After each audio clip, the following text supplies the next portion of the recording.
You know that feeling when you want to grasp something complex, like, say, blockchain, but the thought of endless articles and technical jargon just feels overwhelming. Hmm. That's exactly why we're here. Welcome to the Deep Dive, Yeah. where we take those daunting topics and extract the crucial insights, giving you the understanding you need quickly and, maybe even a few moments that click along the way. Today, we're embarking on a focused exploration of blockchain technology. Hmm. We're using a pretty comprehensive study guide as our roadmap, actually. We'll Yeah. be pinpointing the most significant aspects from its foundational principles right through to its diverse applications and security underpinnings. Exactly. So whether you're gearing up for a meeting, trying to get up to speed on the latest tech trends, or maybe you're just intensely curious about what makes blockchain tech, well, you've come to the right place. We've distilled the essentials, its core mechanics, its potentials, and also some of the real-world considerations. Hmm. Our mission today is pretty straightforward, to give you a clear and engaging grasp of blockchain. So, to kick things off, what was the fundamental innovation that Bitcoin really brought to the table? Well, what's truly groundbreaking about Bitcoin is how it tackled a persistent challenge in digital currency, the potential for double spending. Right, spending the same money twice. Exactly. Imagine a digital dollar you could just effortlessly duplicate and use multiple times. Its value would collapse instantly, right? Bitcoin's innovation lies in its decentralized architecture. It operates independently of any central authority, like a bank. Okay. This radical departure not only solved that double spending problem, but also introduced a whole new paradigm of trustless value transfer. It fundamentally challenged, established financial institutions. So, okay, without a central gatekeeper, Hmm. how does Bitcoin actually prevent someone from just spending the same digital coin twice? The linchpin is the blockchain itself. Picture it as a public distributed ledger. Instead of being maintained by just one single entity, this record of every single Bitcoin transaction is spread across a vast peer-to-peer network of computers. Okay, so it's everywhere. Pretty much. And this decentralization is key because each transaction has to be verified by multiple computers across this network. If someone tries to spend the same Bitcoin twice, the inconsistency will be detected by the network and, well, the fraudulent transaction gets rejected. It's this distributed verification that's the core of the trust mechanism. So no single authority is watching over things. It's the collective action of this digital community that keeps everything honest. Precisely. And this is the innovation that enables Bitcoin to function as a form of digital cash that doesn't require banks or any central control to operate. It's peer-to-peer digital money, secured and validated by this distributed ledger system. Okay, that sets the stage for Bitcoin's original impact. Now, the study guide also discusses cryptocurrencies evolving into an actual asset class. That marks a pretty significant shift in how they're perceived, right? Absolutely. Initially, cryptocurrencies were often viewed with skepticism, perhaps as just a passing fad. Yeah, that's right. However, Bitcoin, Ethereum, and others are now increasingly recognized as a distinct form of investment, alongside traditional assets like stocks, real estate, or even, precious metals. We've seen substantial value appreciation in recent years, and maybe more tellingly, they're gaining traction with established financial institutions. What do you think is driving that level of investment? Seems like it goes beyond just speculation. Well, the guide includes some pretty striking news items. That Bitcoin ETF, for instance, pulling in $500 million in a single day, that really underscores the scale of institutional interest, doesn't it? Yeah, it really does. And what's fascinating here is that these Bitcoin ETFs are structured financial products. They make it easier for traditional investors to get exposure to Bitcoin without directly holding the underlying asset. Right, less hassle. Exactly. This increased accessibility, coupled with a narrative around Bitcoin as a potential hedge against inflation and a diversifying asset, Right. is likely fueling this institutional adoption. And the news of Bitcoin surpassing $100,000, that's a symbolic threshold, indicating significant market momentum. Hmm. And the fact that even pronouncements from prominent figures can directly influence the price just highlights the dynamic and, frankly, sentiment-driven nature of this asset class. And Bitpanda being spotlighted as a leading crypto platform in Europe.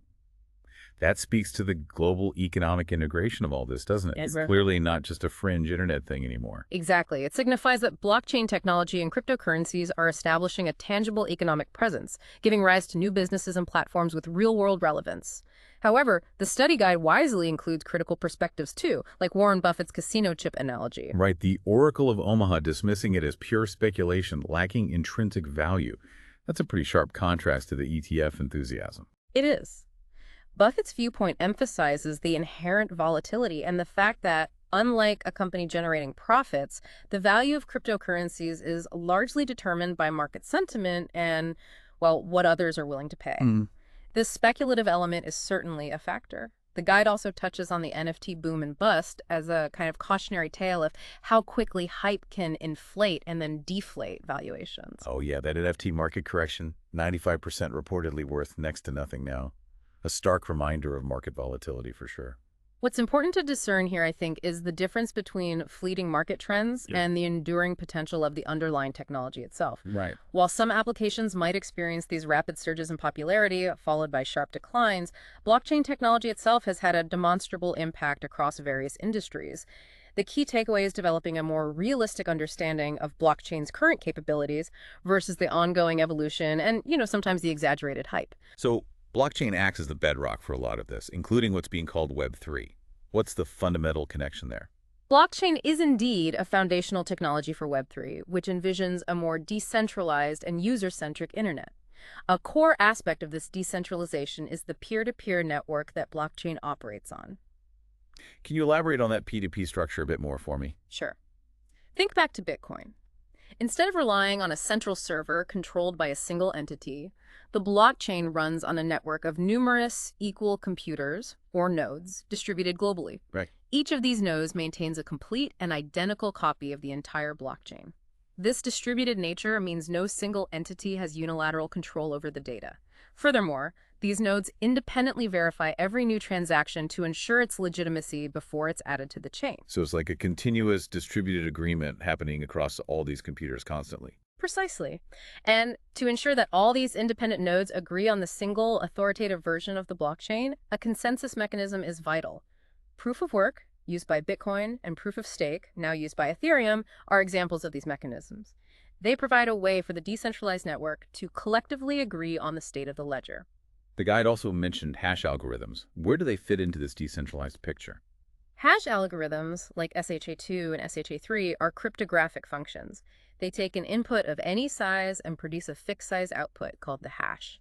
What's remarkable is that even the slightest change to the input results in a drastically different hash output. Right. In blockchain, these algorithms are fundamental for security. They're used to create unique identifiers for each block and to cryptographically link them together in a chain. And we encounter these hash values in different formats, don't we? Hexadecimal, base 58, even those QR codes you scan for wallet addresses.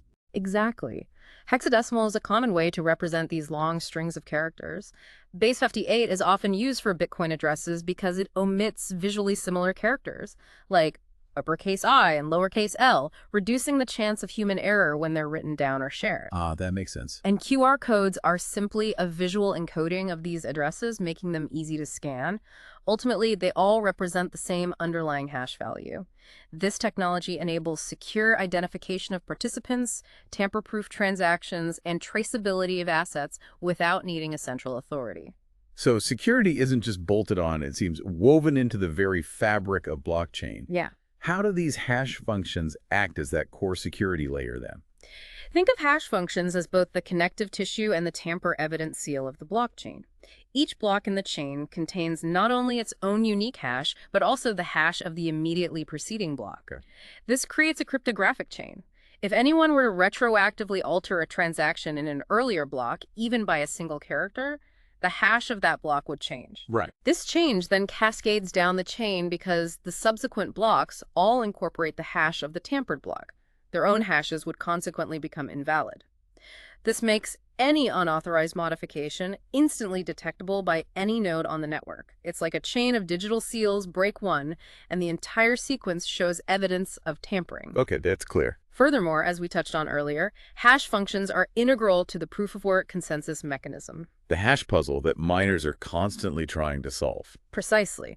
Mourners are essentially engaged in a process of trial and error, trying to find a specific input known as a nonce that, when combined with the other data in the block and then hashed, produces a hash value that meets a specific criterion, for instance, starting with a certain number of leading zeros. This computationally intensive process relies entirely on the properties of hash functions. The study guide even included a diagram showing these linked blocks with their hashes. It really helps visualize that chain of security, I thought. It does. You see block 1 with its hash, and then block 2 contains the hash of block 1 in its header and so forth. Coupled with the timestamp, metadata, and the transactions themselves, this structure forms a chronological and virtually immutable record of data and transactions. Now, when we talk about these blocks being added to the chain, how many transactions can actually fit into one? Is there like a hard limit? That's a great question, and the answer is, well, it depends on the specific blockchain. Rather than a fixed number of transactions, there's typically a limit on the block size, like Bitcoin's roughly 4 megabyte limit, or a gas limit, as in Ethereum's case. Yes. Yeah, which is currently around 30 million gas units, gas being a measure of computational effort. Solana takes a slightly different approach with the time-based limit for its blocks. So a larger block or a higher gas limit generally means more transactions can fit. Generally, yes. However, the complexity of the transaction also plays a significant role.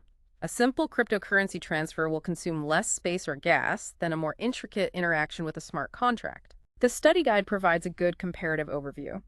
You can see that while Bitcoin might handle a few thousand transactions per block, Ethereum's capacity, in terms of simple transfers, could also be in that range, although more complex smart contract operations consume more gas and thus reduce the number of transactions per block. And what happens when the network is really busy? Do transaction fees go up as space gets limited? Exactly. During periods of high network demand, when many users are trying to send transactions, the limited capacity within each block becomes a bottleneck. This increased competition for block space leads to a rise in transaction fees. Users willing to pay a higher fee are generally prioritized by the network and are more likely to have their transactions included in the next block. The guide also mentioned the importance of waiting for block confirmations. Why is that a necessary step? Why can't you just trust the first block? Think of block confirmations as adding layers of security to a transaction. When a new block is added to the blockchain, there's a very slight theoretical possibility that a competing version of the chain could temporarily emerge. However, as more subsequent blocks are added on top of the block containing your transaction, it becomes exponentially more difficult for an attacker to rewrite that history. The study guide notes that waiting for around 6 confirmations on the Bitcoin network is a widely adopted practical standard to consider a transaction virtually irreversible. So those initial 1 or 2 blocks right after yours are considered a bit less settled, maybe? They have a marginally higher chance of being involved in a very unlikely event called a reorg or reorganization. That's where a longer competing chain might temporarily surface and supersede the shorter one. Right. This is quite rare in Bitcoin due to its approximately 10-minute block intervals. Ethereum, particularly in its earlier days using proof of work, actually experienced this more frequently, which led to the concept of uncles or side blocks, representing valid but ultimately superseded blocks. Okay, that clarifies why those confirmations are important. Yeah. What actually constitutes one of these blocks? What are the core components inside? A block fundamentally consists of 2 main parts: the header and the transaction list, also known as the data area. The header. Yeah, the header acts as the block's identification and contains crucial metadata. This includes the hash of the previous block, which creates the link in the chain, a timestamp indicating when the block was created, the nonce, the solution to the proof of work puzzle in Bitcoin, and other technical parameters. This header information is absolutely critical for the security and the chronological ordering of the blockchain. That header sounds like the backbone of the block's integrity, really. It is indeed. Then you have the transaction list, which, as the name implies, contains all the individual transactions that were included in that specific block. Each transaction typically includes the sender's address, the receiver's address, the amount of cryptocurrency being transferred, and a digital signature from the sender, which serves as proof of authorization. So a block is more than just a collection of transactions thrown together haphazardly then. Yeah, exactly. The structured combination of the transaction data and the essential metadata within the header is what gives the blockchain its reliability and security. It's this specific design that enables the entire system to function so effectively without a central intermediary. Now, the study guide introduced the concept of UTXO, particularly in the context of Bitcoin. It's a term you hear a lot. What exactly is the UTXO model? The UTXO model, or unspent transaction output model, is Bitcoin's method of tracking ownership. Unlike traditional banking systems that maintain account balances, Bitcoin operates more like physical cash. Okay. Instead of thinking you have 1.5 BTC, it's more accurate to say you have these specific unspent outputs from previous transactions that, when combined, total 1.5 BTC. The study guide provides a helpful illustration. Instead of a single balance, you might hold three distinct UTXOs worth, say, 1 BTC, all 0.4 BTC, and zero point 0.1 BTC. So my Bitcoin holdings are essentially composed of these digital coins or chunks originating from past transactions that haven't been fully spent yet. Precisely. And when you initiate a Bitcoin transaction, it comprises inputs and outputs. The inputs specify which of your existing UTXOs you are choosing to spend. To demonstrate your ownership of those UTXOs, you provide a digital signature using your private key, referencing the outputs from those earlier transactions. Right.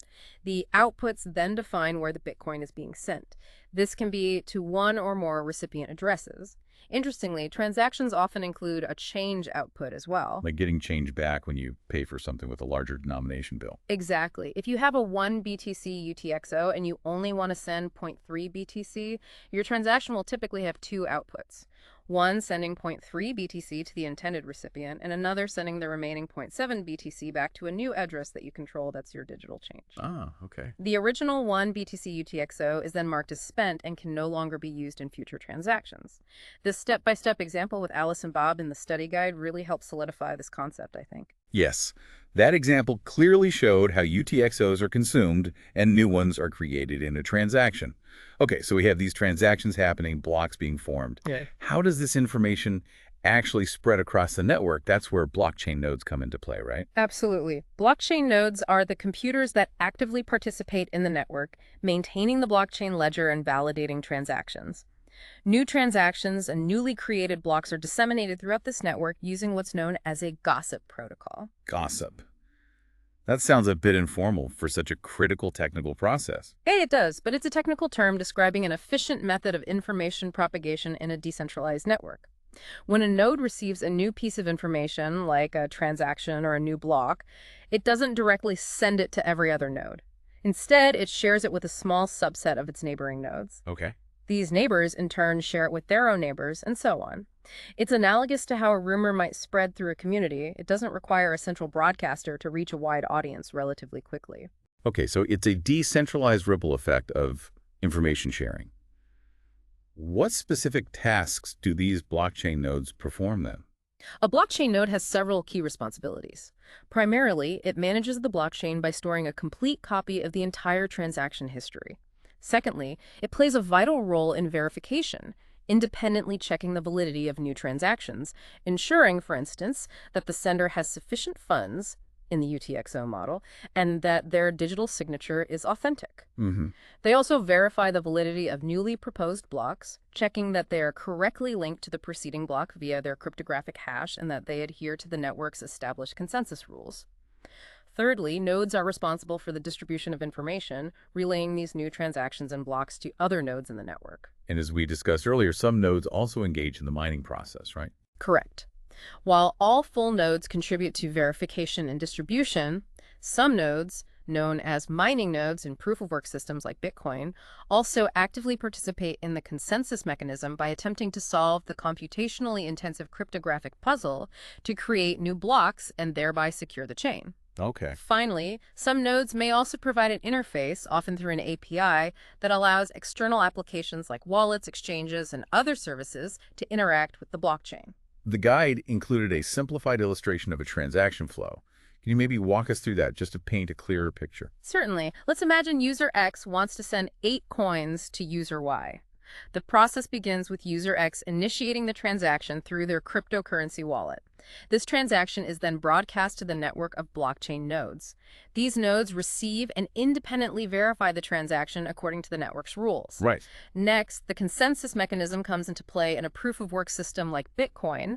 Miners would compete to solve the cryptographic puzzle to be the one to include this transaction in the next block they propose. Once a new block containing user X's transaction is successfully created and validated by the network, it is added to the blockchain. This updated version of the ledger is then distributed to and stored by all the accepting nodes in the network. Once this process is complete, user Y's wallet will reflect the updated balance, showing the addition of the 8 coins. It sounds like a complex but ultimately coordinated process. hmm But what safeguards are in place if some of these nodes aren't acting honestly? That's where the Byzantine generals problem comes into play, right? Precisely. The Byzantine generals problem is a well-known thought experiment in computer science that elegantly illustrates the difficulties of achieving reliable consensus in a distributed system where some participants may be unreliable or even intentionally malicious. So what's the core challenge this problem highlights? Well, imagine a scenario with several generals who need to agree on a unified course of action, whether to attack or retreat from an enemy city. They can only communicate by sending messages to one another, and there's no central authority to dictate a decision. The problem arises if one or more of these generals are traitors. These traitors might send contradictory messages telling one loyal general to attack while instructing another to retreat with the aim of preventing the loyal generals from reaching a consensus, potentially leading to a disastrous outcome. That sounds like a situation ripe for failure. How does this abstract problem relate to the practicalities of blockchain technology? In the context of a blockchain network, the generals represent the individual nodes participating in the decentralized system, and the messages they exchange represent the network communications transactions and proposed blocks. Right. Just as in the general scenario, there's always a potential risk within a blockchain network that some participants might be acting maliciously, attempting to disseminate false information, or that network communications could be manipulated or delayed. Despite these potential vulnerabilities, the blockchain system needs to be able to function reliably and achieve consensus on the correct state of the ledger, which transactions are valid, and which blocks should be added to the chain. So how does blockchain design actually overcome this potential for dishonest participants?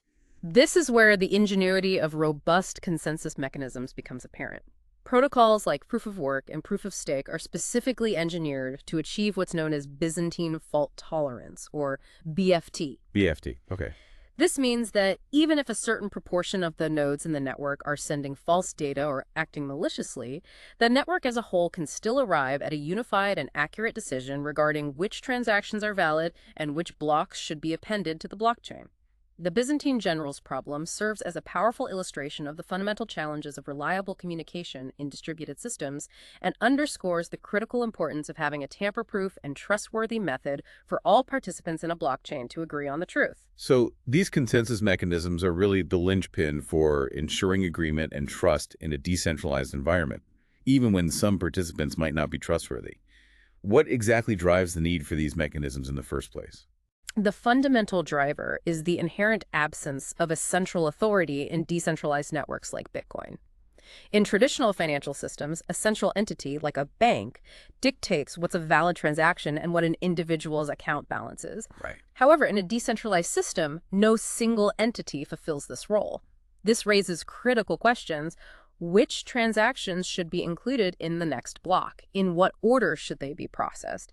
And how do we ensure that all transactions are legitimate, that the digital signatures are valid, and that no participant is attempting to spend the same cryptocurrency multiple times?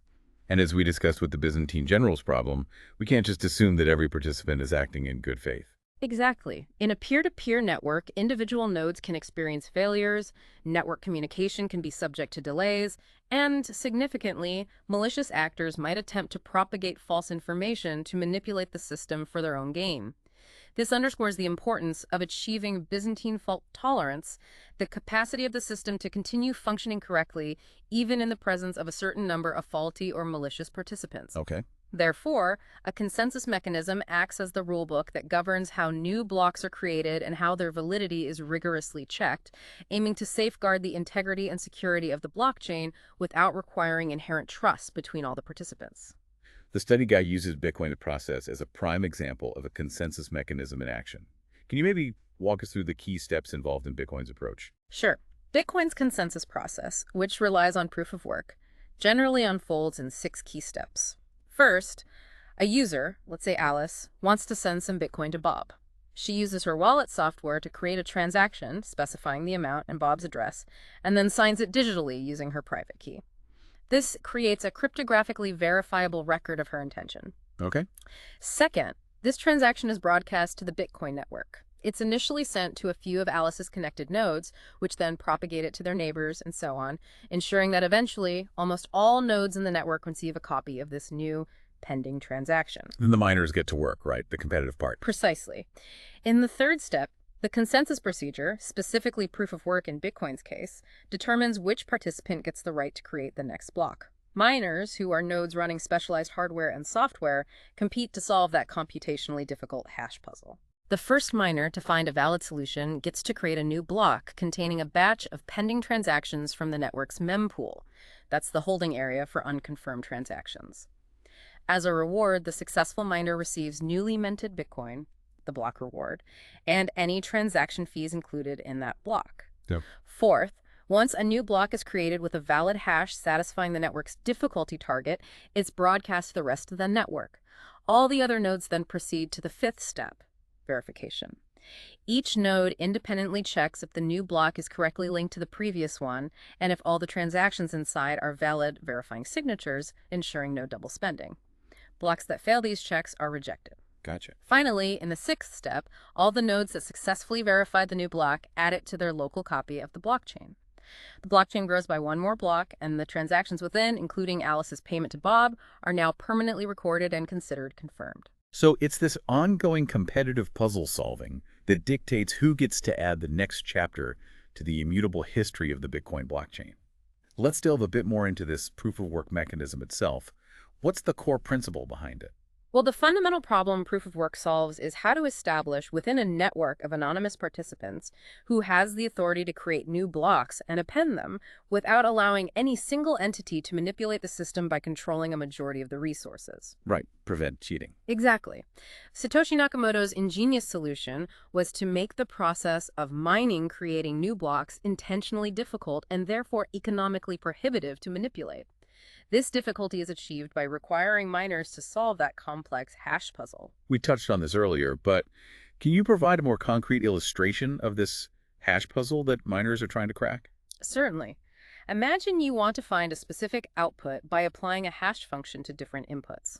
Let's say the rule is that the resulting hash value must start with a certain number of leading zeros, making it statistically improbable to find a solution by chance. Okay. Miners take the data for the block they want to propose, transactions, timestamp, hash of the previous block, and then they repeatedly try different random numbers called nonces until they find one that, when combined with this block data and then hashed, produces a hash value that meets the required criteria, like starting with a specific sequence of zeros. There's a trial and error, basically. Exactly. The first miner to discover such a nonce has effectively solved the puzzle for that block and gets to propose it to the network. So it's essentially a computationally intensive guessing game with a cryptographic twist. Who determines how difficult this puzzle is? The Bitcoin network itself dynamically adjusts the difficulty. The protocol is designed to maintain an average block creation time of approximately 10 minutes. Okay. All the nodes monitor the time it took to find the previous 2016 blocks, roughly 2 weeks. If those blocks were found faster than the 10-minute target, it means the network's computing power increased. So the difficulty is automatically raised, the target hash becomes smaller, needing more leading zeros, making it harder. And if it's slower, conversely, if blocks are taking longer than 10 minutes, the difficulty is lowered. This constant automatic adjustment ensures a relatively consistent rate of block creation over the long term. Now, what happens if the blockchain temporarily diverges? The study guide mentioned something called forks.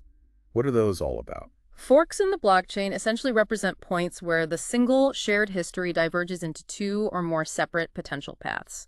They can be temporary or permanent. Okay. A temporary fork can occur when two miners find a valid block at roughly the same time, or maybe due to network connectivity issues causing delays. The network might momentarily have two slightly different versions of the most recent part of the chain. Right, a brief split. Yeah, but the consensus mechanism generally dictates that the longest chain wins. As the network continues adding new blocks, one branch will typically become longer, and the majority of nodes will eventually converge on and accept that longest chain as the valid history, effectively orphaning the shorter branch. So it's like a brief disagreement that gets resolved by subsequent activity. Mm. What about permanent forks then? Those sound more serious. Permanent forks occur when there is a fundamental disagreement within the blockchain community about the rules governing the blockchain, leading to a split into two separate independent blockchains. Oh. The study guide differentiates between soft forks and hard forks. A soft fork is a change to the rules that is backward compatible. Nodes running older software can still recognize and validate blocks created under the new, usually more restrictive rules. A hard fork, on the other hand, introduces changes that are not backward compatible. Nodes running the older software won't recognize blocks created according to the new rules. This results in a permanent divergence, creating a new, separate blockchain and often a new cryptocurrency. The creation of Bitcoin Cash from Bitcoin is a prime example of a hard fork due to disagreement over block size. Gotcha.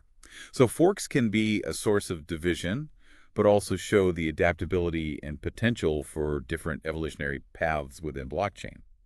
Going back to Bitcoin's proof of work, the guide stated that its security is probabilistic, not absolute.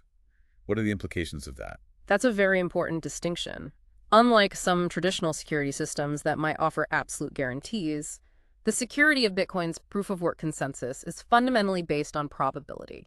There's no way to definitively say with 100% certainty that a block will never be altered or removed from the blockchain's history. Right. However, the probability of such an event occurring diminishes extremely rapidly with each subsequent block that is added to the chain. Hence the widely recommended practice of waiting for multiple confirmations, those 6 blocks we talked about. Exactly. As the study guide mentions, waiting for around 6 confirmations on Bitcoin provides a very high degree of practical assurance that a transaction is irreversible. The reason for this probabilistic nature lies in the decentralized design. Theoretically, anyone with sufficient computational power could attempt to create an alternative, longer blockchain that rewrites history. But they would need an overwhelming amount of computing power to overtake the existing established chain, wouldn't they? Yeah. That sounds incredibly difficult. Precisely. For such an attack to have any chance of success, the attacker would need to control more than 50% of the total computing power of the entire Bitcoin network. This is the famous 51% attack. Right. If a single entity gained control of that much hashing power, they could, in theory, manipulate the blockchain, maybe by reversing their own transactions or preventing new ones. However, for a network as vast and globally distributed as Bitcoin, amassing and maintaining that much computing power is an incredibly daunting and prohibitively expensive undertaking in practice. And the system is designed with incentives to encourage participants to act honestly, isn't it? It's not just about the difficulty. Absolutely. The study guide correctly points out that miners are rewarded for their honest participation through the block reward, the creation of new Bitcoins, and the transaction fees. This economic incentive structure makes it far more profitable for the vast majority to act honestly and contribute to security rather than trying to cheat, which risks undermining the value of their own Bitcoin holdings and the network itself. Makes sense. So while Bitcoin security isn't absolute theoretically, Nakamoto consensus provides very high practical security as long as the majority of network power remains honest and users wait for enough confirmations. It's a fascinating balance of probability, computational effort, and economic incentives that keeps the network secure without central control. Speaking of those economic incentives, the study guide also detailed Bitcoin's incentive mechanism. It's not solely about securing the network. It also plays a role in the distribution of Bitcoin, right? Getting new coins out there. That's correct. The incentive mechanism in Bitcoin serves a dual purpose. As we've discussed, it rewards miners for their computational work in securing the network via proof of work. This primary reward comes as the block reward, the creation of a fixed number of new Bitcoins with each newly mined block. Okay. This block reward also serves as the primary way new Bitcoins are introduced into circulation, gradually increasing the total supply towards that pre-programmed limit of 21 million Bitcoins. And then there are also the transaction fees that users pay when they send Bitcoin. That adds to the miner's reward. Yes. Alongside the block reward, miners also collect the transaction fees that users voluntarily include. These fees act as an additional economic incentive for miners to prioritize and include specific transactions in the blocks they're creating. Right, pay more, get in faster. Exactly. And as the block reward decreases over time due to the halving events, transaction fees are expected to become an increasingly important and eventually the sole source of income for miners, ensuring the continued economic sustainability and security of the network. Even after all, 21 million bitcoins have been mined. The guide mentioned these halving events. Yeah. What exactly is a Bitcoin halving? A Bitcoin halving is a pre-programmed event that occurs approximately every 4 years, or after every 210,000 blocks are mined. When a halving happens, the block reward, the number of new Bitcoins created with each new block, is cut in half. Okay. For example, when Bitcoin launched in 2009, the reward was 50 BTC per block. As of 2024, it's been halved multiple times and is currently 6.25 BTC per block. Wow, quite a drop. Yeah. This halving mechanism is a fundamental part of Bitcoin's original design. It acts as a built-in form of inflation control by progressively reducing the rate at which new Bitcoins enter circulation. This predictable decrease in supply over time is a key characteristic of Bitcoin's monetary policy and its scarcity. Eventually, around the year 2140, it's projected that all 21 million Bitcoins will have been mined, and at that point, miners' primary incentive will shift entirely to transaction fees. So it's a clever system that not only incentivizes network security, but also manages the supply of Bitcoin in a predictable way. Now, the study guide then pivots to discussing smart contracts.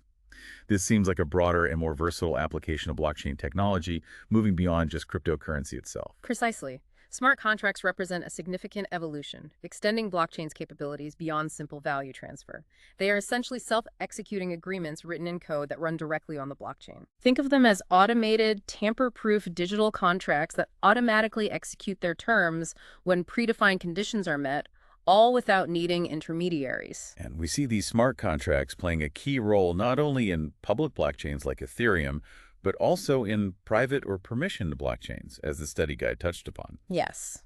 The guide correctly points out the distinction. Public blockchains, like Bitcoin and Ethereum, are open to anyone, and the ledger is generally transparent. Private or permissioned blockchains require authorized access to join and often offer greater control over who can view and interact with the data. Right. In these permissioned environments, often used by enterprises or consortia, the fact that participants are known and authenticated allows for more streamlined and efficient consensus mechanisms compared to the resource-intensive proof-of-work used in many public blockchains. And that difference in consensus mechanisms can lead to some practical advantages in permissioned blockchains, right? Like speed and cost. Absolutely. Permissioned blockchains often boast significantly higher transaction throughput. They can process more transactions per second, along with faster confirmation times. Furthermore, because participants are known and there might not be a need for a native cryptocurrency to incentivize block creation, transaction fees can often be eliminated or significantly reduced. The study guide specifically highlights Hyperledger Fabric as a prominent example of a permissioned blockchain framework widely used in enterprise applications. Hyperledger Fabric, right? That open source project hosted by the Linux Foundation. What makes it particularly well suited for enterprise use cases? Hyperledger Fabric is designed with the specific needs of businesses in mind. It offers a highly modular and flexible architecture, allowing organizations to customize various aspects of the network to fit their requirements. This includes granular control over identity management, access permissions, and the choice of consensus mechanism.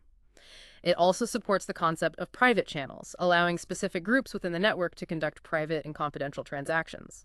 This level of control and flexibility, along with its focus on scalability and performance, makes it a popular choice for a wide range of enterprise applications. So whether it's the open public nature of a blockchain or the controlled environment of a permissioned one, the underlying technology offers some core advantages.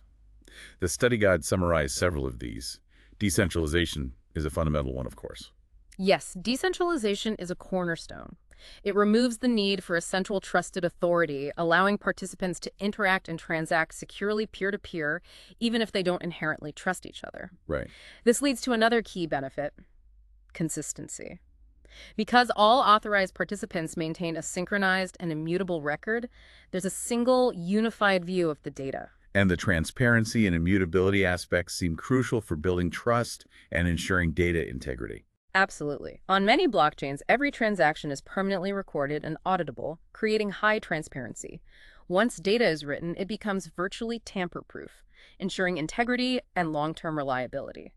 This immutability is particularly valuable for applications needing irrefutable proof. Hmm. Furthermore, the globally distributed nature provides resilience through redundancy, no single point of failure. And then we have the potential for automation through smart contracts, which we'll definitely get into more detail on shortly. Exactly. Smart contracts enable the automation of complex processes and agreements, executing predefined actions automatically when conditions are met. This can significantly increase efficiency and reduce the need for manual intervention or intermediaries. The study guide then provided a really practical example of blockchain in action, digital notarization. How does blockchain facilitate this? It seems quite different from just finance. This is a great illustration of how blockchain's properties can apply to real-world problems beyond just financial transactions. The concept of digital notarization using blockchain aims to provide immutable and verifiable proof that a specific digital document existed in a particular state at a specific point in time without involving a traditional notary public. So how does the process work? How do you notarize a document using blockchain?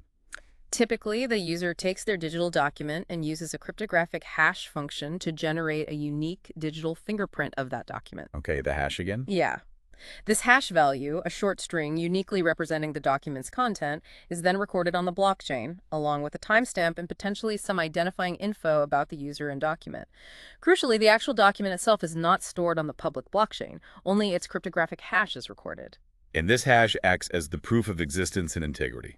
How does that work? Precisely. Mhm. Because even the slightest modification to the original document would result in a completely different hash value. Anyone can later independently verify if the document has been altered since its notarization. They just generate a new hash of the document and compare it to the hash recorded on the blockchain. Oh, okay. The timestamp associated with the blockchain entry provides irrefutable evidence of when that specific version of the document existed. What are the advantages of this blockchain-based notarization over traditional notary services then? Seems like it could be much easier. There are several key advantages. It eliminates the need to physically visit a notary, saving time and cost. The proof is instantly and globally verifiable by anyone with access to the blockchain. And as we've discussed, the record on the blockchain is immutable and transparent, making it virtually tamper-proof. Right. The study guide correctly points out that blockchain is particularly well-suited for providing digital proof of evidence for various digital assets, contracts, intellectual property, academic certificates, scientific data, as it only requires storing the hash, not the potentially sensitive document itself. Beyond notarization, what are some other tangible areas where blockchain technology is currently being applied or showing significant promise? The guide mentioned a few additional application domains. The potential application areas are indeed quite broad. The guide highlighted digital identity, where blockchain could enable individuals to have secure, self-managed digital identities, giving them greater control over their personal information. Okay. Another significant area is modernizing voting systems. Blockchain could enhance transparency and security in electronic voting, potentially increasing trust and participation. Supply chain management is another major application, allowing for transparent tracking of goods and verification of their authenticity and provenance as they move through complex global networks. Token systems, representing digital units of value or rights, are also gaining traction for various purposes: loyalty programs, in-game currencies, fractional ownership of high-value assets. Right. Finally, the guide mentioned self-sovereign identity, or SSI, which builds upon digital identity by emphasizing the individual's complete control over their digital credentials, facilitating secure and privacy-preserving authentication and verification. It sounds like blockchain is reaching into a really wide array of sectors. However, the study guide also raised some important challenges associated with the technology, particularly concerning privacy and data protection. That seems like a big hurdle. Yes, this is a critical area where the inherent transparency of many blockchain systems can conflict with the growing importance of privacy and data protection regulations like GDPR. Right, GDPR. While transactions on public blockchains are often pseudonymous, linked to addresses, not real names, these addresses can sometimes be traced back to individuals through data analysis. Furthermore, the fundamental characteristic of blockchain, its immutability, the permanent record, presents challenges with regulations like GDPR's right to be forgotten. Once personal data is on a public blockchain, it's extremely difficult, if not practically impossible, to remove it. So that permanent and public nature can be a double-edged sword depending on the application. Good for proof, bad for privacy sometimes. Exactly. While transparency can be a significant advantage, it inherently means confidential or personal data should never be stored directly on a public blockchain unencrypted. The study guide rightly concludes that public blockchains, natively, don't offer true privacy and aren't inherently GDPR compliant if sensitive personal data is mishandled. Addressing these challenges often requires implementing additional privacy-enhancing technologies on top of the blockchain or using private permissioned blockchains with strict access controls. IT security is another significant area of concern when discussing blockchain technologies, isn't it? As a relatively new field, it likely presents unique security challenges compared to traditional systems. You're absolutely right. The study guide outlines several key IT security challenges specific to blockchain. One major concern is the risk of theft or loss of cryptographic keys. Right, the private keys. Yeah, your private key is essentially your proof of ownership and access. If you lose it, or if it's compromised, you lose access to your associated assets permanently. There's no central authority to recover it for you. Scary. The guide also mentioned the theoretical threat of a 51% attack in proof-of-work systems, where a single entity could gain control of over half the network's computing power and potentially manipulate the chain. While practically very difficult and expensive for large networks like Bitcoin, it remained a theoretical vulnerability. Routing attacks, manipulating network communication to isolate or deceive nodes are another potential risk. And it's not just about external attacks, is it? The integrity and quality of the data that initially gets recorded on the blockchain are also critical. Garbage in, garbage out, right? Precisely. While blockchain guarantees immutability once recorded, it cannot guarantee the truthfulness or accuracy of that data in the first place. If false or manipulated information is written, it stays there permanently. So robust mechanisms for validating data before it's recorded are absolutely essential. Okay. Finally, the study guide touches on the complexities of governance in decentralized systems. Determining who decides on protocol changes, handles upgrades, or addresses errors can be challenging without a central authority. Disagreements can lead to forks, like Bitcoin versus Bitcoin Cash. So while blockchain offers many potential benefits, there are definitely significant hurdles to overcome in terms of security, privacy, and data integrity. But let's circle back to some of the core advantages that the study guide highlighted. Tamper-proof data storage is a major draw, it seems. Yes, the chronological and cryptographically linked structure makes it virtually impossible to retroactively tamper with data once recorded without the alterations being immediately detectable by the entire network. This provides a level of data integrity and trustworthiness difficult to achieve with traditional centralized databases. And the concept of enabling trust without the need for traditional intermediaries is quite revolutionary, isn't it? Getting rid of the middleman. It is indeed. Blockchain enables secure interactions and transactions directly between participants without needing to rely on a central, trusted third party, like a bank or notary. This creates what's often called trust in a trustless environment. Participants can have high confidence in the integrity of interactions based on the protocol itself, even if they don't know or trust the other parties involved. Right. The transparency of many blockchain systems also contributes significantly to this trust. And the fact that these systems often operate on decentralized peer-to-peer networks makes them incredibly resilient to single points of failure, unlike a central server going down. Exactly. The distributed network of independent nodes, each maintaining a copy of the ledger and independently verifying transactions, eliminates the risks associated with central dependencies and single points of failure, enhancing overall robustness and availability. Now, the study guide then shifted its focus to Bitcoin Script, describing it as a precursor to smart contracts. What exactly is Bitcoin Script, and how does it relate to the more advanced smart contracts we see on platforms like Ethereum? Bitcoin Script is the original, relatively simple scripting language embedded within every Bitcoin transaction. While it's not nearly as powerful or versatile as languages used for modern smart contracts like on Ethereum, it was indeed a foundational step towards the idea of programmable money and logic on a blockchain. So Bitcoin's functionality extends beyond just sending and receiving digital currency. There's actually code involved in each transaction. That's interesting. That's correct. Bitcoin uses the UTXO model we discussed. A crucial aspect is that a UTXO can only be spent if certain conditions are met. Bitcoin Script is the simple language defining these unlocking conditions. When you want to spend a UTXO, you need to provide a script that satisfies the conditions set by the script that originally created it. This typically involves proving ownership of the associated private key through a digital signature. The guide mentioned a standard script used for typical Bitcoin payments. What does that look like in broad strokes? Can you simplify it?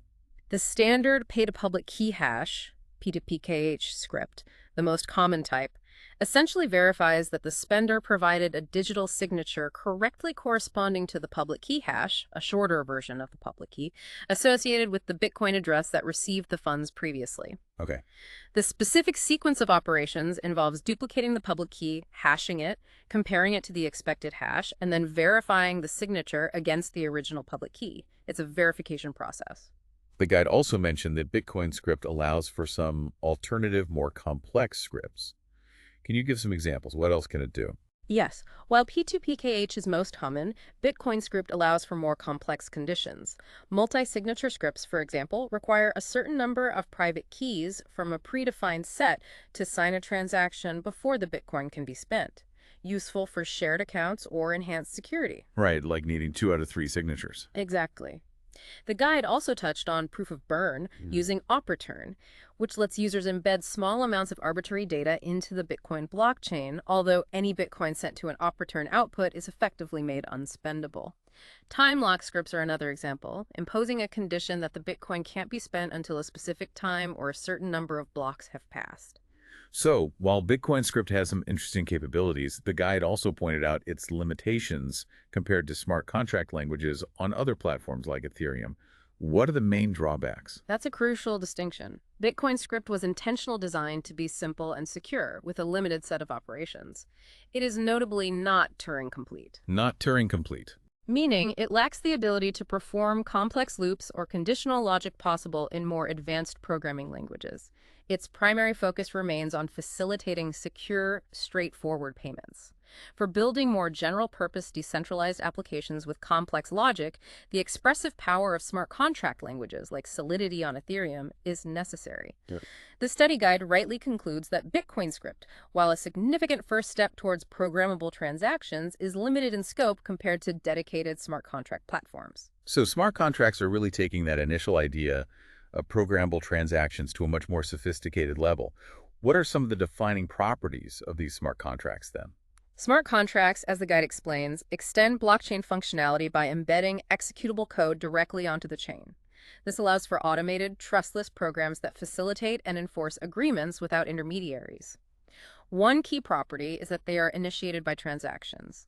They don't run autonomously. They're triggered by a specific transaction sent to the contract's unique address, either by a user or another smart contract. And once a smart contract is triggered by a transaction, what happens next? How does it actually run? The code within the smart contract is then executed in a decentralized manner. The contract's logic is run in parallel by all the nodes in the blockchain network. Each node independently verifies not only the initial transaction, but also the execution of the contract's code, ensuring the outcome is consistent across the entire network. Another critical property is transparency. The code of a deployed smart contract, its current internal state, the values of its variables, and all its transactions, are typically publicly viewable on the blockchain. That level of transparency seems like it could be both a benefit and a potential drawback, as we discussed with privacy earlier. It is indeed a double-edged sword. Another essential property is that their execution must be deterministic. Deterministic, meaning predictable. Yes. It means that given the same initial state and the same input transaction, the smart contract must always produce the exact same outcome on every node in the network. This requirement is why smart contracts typically can't directly rely on things like truly random numbers or access external, constantly changing real-world data sources like stock prices, as those could lead to different results across the network and break consensus. Let's now focus specifically on Ethereum, which the study guide credits as being a pioneer in the widespread adoption of smart contracts. What are the essential things to understand about Ethereum in this context? Ethereum, launched back in 2015, was indeed the first major blockchain project to deeply integrate smart contracts as a core feature.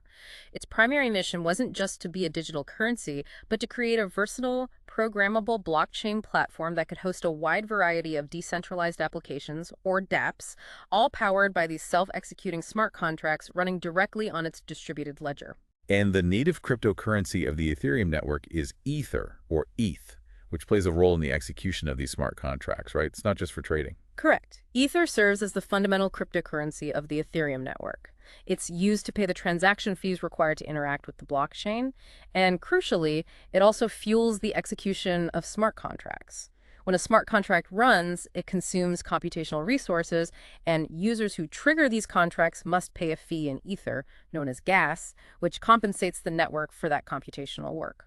Ethereum also underwent a significant change in its underlying consensus mechanism fairly recently, transitioning to proof of stake. How has that impacted the platform, particularly regarding smart contracts? Yes, in September 2022, Ethereum completed a major upgrade known as the merge, transitioning from proof of work to proof of stake. Right, the merge. Big news at the time. Huge. This shift brought several notable changes. It significantly reduced the network's energy consumption, as it no longer relies on energy-intensive mining. It also resulted in slightly faster block creation times, around 12 seconds on average, and has laid the groundwork for future scalability improvements aimed at increasing transaction throughput. Okay. While the core functionality of smart contracts remains the same, the underlying infrastructure supporting their execution has become more energy efficient and is poised for greater scalability. The study guide also pointed out that Ethereum uses an account-based model, in contrast to Bitcoin's UTXO model. What's the key difference, and why might the account-based model be more conducive to smart contracts? In Ethereum's account-based model, every user in every smart contract has an account on the blockchain associated with a specific Ether balance, much like a traditional bank account. When you send Ether or interact with a contract, your balance is debited and the recipient's account, user, or contract is credited. Simpler, maybe. It's often considered more intuitive than Bitcoin's UTXO model, where ownership is tied to discrete, unspent outputs. For smart contracts, the account-based model often simplifies the logic for managing state, like tracking token balances within a dApp, as it aligns more closely with how programmers typically think about variables and state in traditional software development. And there are two primary types of accounts on the Ethereum network, right? Externally owned accounts and contract accounts. What's the difference? That's correct. Ethereum distinguishes between externally owned accounts, EOAs, controlled by private keys held by users, and contract accounts, which don't have private keys but instead contain the code and data of deployed smart contracts. Both types have unique addresses and can hold Ether and tokens. A key difference is that only EOAs can initiate transactions. They're the active participants. Contract accounts are passive. They only react when called by a transaction from an EOA or another contract. They just sit and wait for instructions. So Ethereum's design really established it as a versatile platform for building a new generation of decentralized applications using the power of smart contracts. Let's delve a bit deeper into this proof-of-stake consensus that Ethereum now employs. How does it function in more detail? As we discussed, proof of stake, POS, is an alternative to proof of work, aiming for energy efficiency. Instead of computational power, POS relies on participants staking or locking up a certain amount of the network's native crypto ether in this case. Right. The role of miners is replaced by validators. There's no computationally intensive puzzle solving involved. So how does the network determine which of these validators gets to create and add the next block to the Ethereum chain then? To become a validator on Ethereum, you need to deposit and lock up 32 ETH into a special smart contract, the deposit contract. This staked ether serves as collateral. Okay, skin in the game. Exactly. The network then uses a pseudorandom process to select a validator to propose the next block. This selection is often described as weighted random validators with more staked ETH have a higher probability of being chosen. Once selected, the validator collects pending transactions, creates a new block, and signs it. In return for participating correctly, they receive a reward, typically new ether and some transaction fees.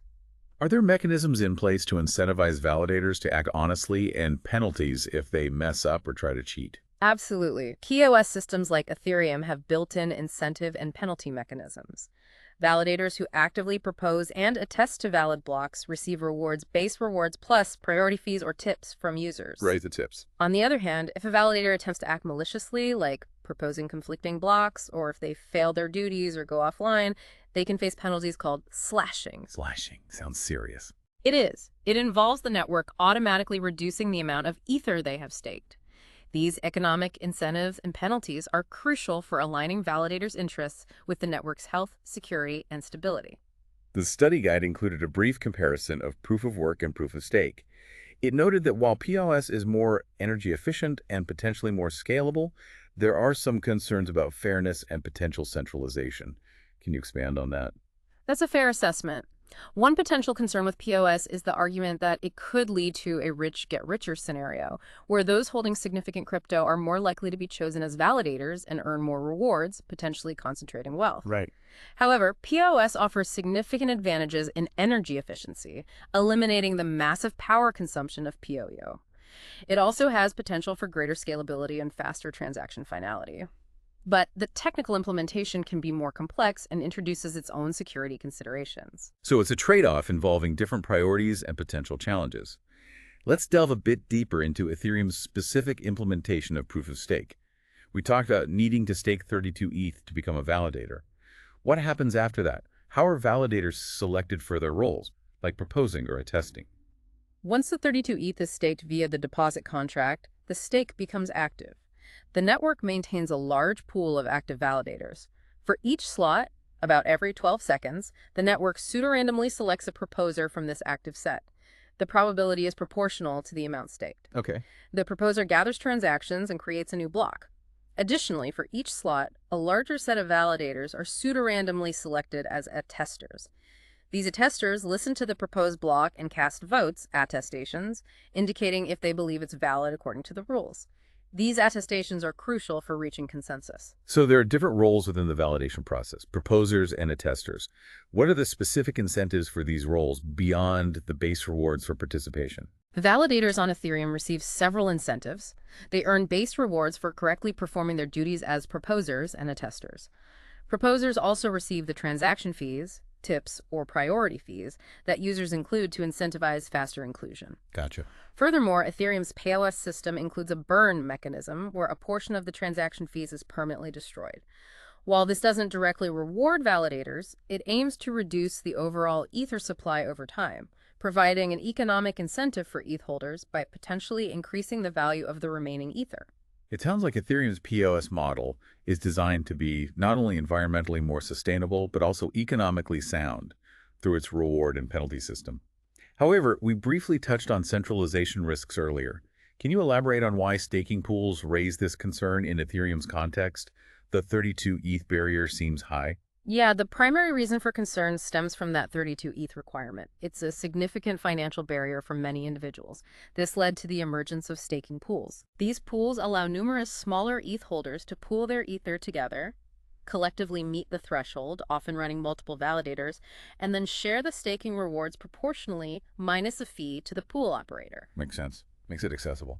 It does make participation more accessible, but it has also resulted in a significant concentration of staked Ether being managed by a relatively small number of large staking pool providers like Lido, Coinbase, Binance. So a few big players control a lot of the stake. Exactly. The concern is that if these large entities control a substantial portion of the total staked Ether, they could potentially gain undue influence over the network's consensus process, raising concerns about potential centralization of control, which could undermine the decentralized ethos of blockchain. That's a valid point about the potential trade-offs between accessibility and decentralization. Now let's shift our focus back to smart contracts themselves. The study guide discussed their internal structure, mentioning state variables and their overall life cycle. Can you elaborate on these key aspects? Sure. A smart contract deployed on a blockchain like Ethereum essentially comprises code and data. The data is primarily held in state variables, which represent the persistent data. The contract maintains things like account balances, ownership records, configuration settings. These are stored permanently on the blockchain. Okay. In addition to data, a contract has functions, the executable blocks of code that can interact with and modify those state variables. Finally, smart contracts can also emit events, which are mechanisms for logging and notifying external applications or users about actions or state changes within the contract. The contract storage is the specific area on the blockchain where these state variables are kept. Any changes made by functions are permanently recorded there. And what's the typical journey or life cycle of a smart contract from creation to being active on the blockchain? How does it get there? The lifecycle typically begins with implementation writing the code in a language like Solidity. Once complete, it needs to be compiled into bytecode, a low-level language the Ethereum Virtual Machine, EVM, can understand. EVM. The next phase is deployment. This involves sending a special transaction to the blockchain containing the compiled bytecode. When this deployment transaction is confirmed and added, the smart contract is assigned a unique address on the network, where it will reside permanently and be accessible. Once a smart contract is deployed to an address, how do users and other contracts actually interact with it? The guide mentioned the concept of gas, again in this context, relating to execution cost. Once deployed, a contract's functions can be invoked by sending transactions to its address. However, contracts don't run continuously. Their execution is always triggered by an external transaction. To prevent malicious or poorly written contracts from consuming excessive resources, like through infinite loops, Ethereum uses gas. Right, the fuel for the network. Exactly. Gas is a unit measuring the computational effort for each operation within a contract. When a user sends a transaction interacting with a contract, they specify a gas limit, the max gas they'll spend, and a gas price, the ether they'll pay per gas unit. The total cost is gas used multiplied by gas price. If execution hits the gas limit before finishing, it automatically stops, preventing infinite loops and denial of service attacks. This mechanism is crucial for stability. So gas is fundamental for managing resources and preventing abuse on Ethereum. The study guide then provided a simplified example of a Solidity smart contract for a basic coin.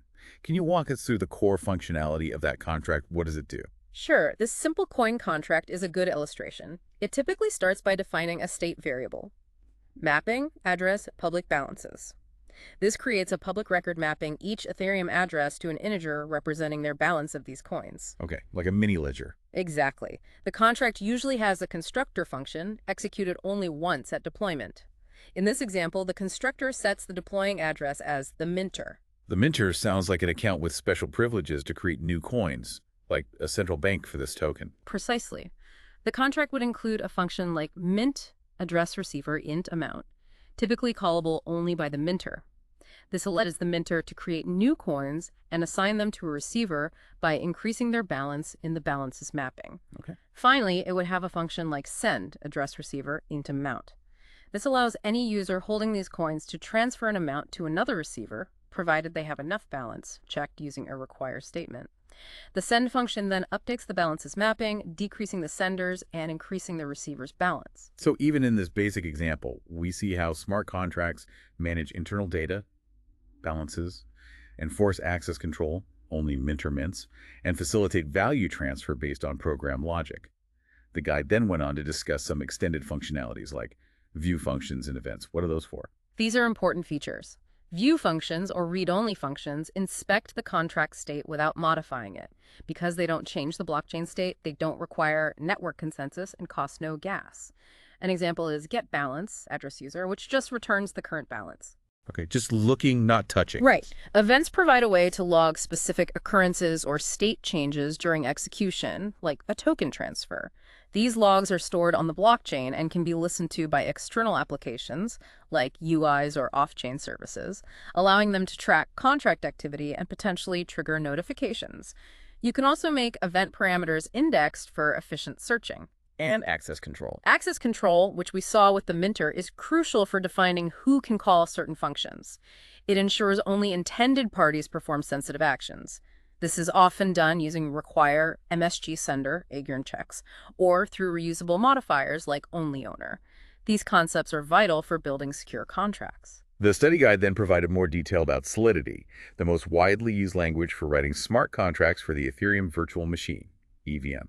What are some of its key characteristics? Solidity is indeed the dominant language for Ethereum smart contracts. As the guide points out, it's object-oriented, supporting concepts like inheritance for code reuse, similar to Java or C++ up. Familiar structure, then. Yes. Its syntax is inspired by C++, Python, and JavaScript, making it relatively accessible for many developers. A key feature is that it's statically typed. You must declare the data type of each variable when defining it.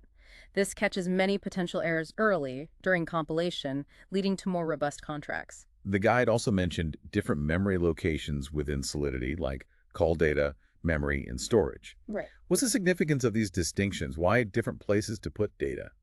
Solidity distinguishes between several memory areas, and understanding them is important for both efficiency, gas costs, and persistence.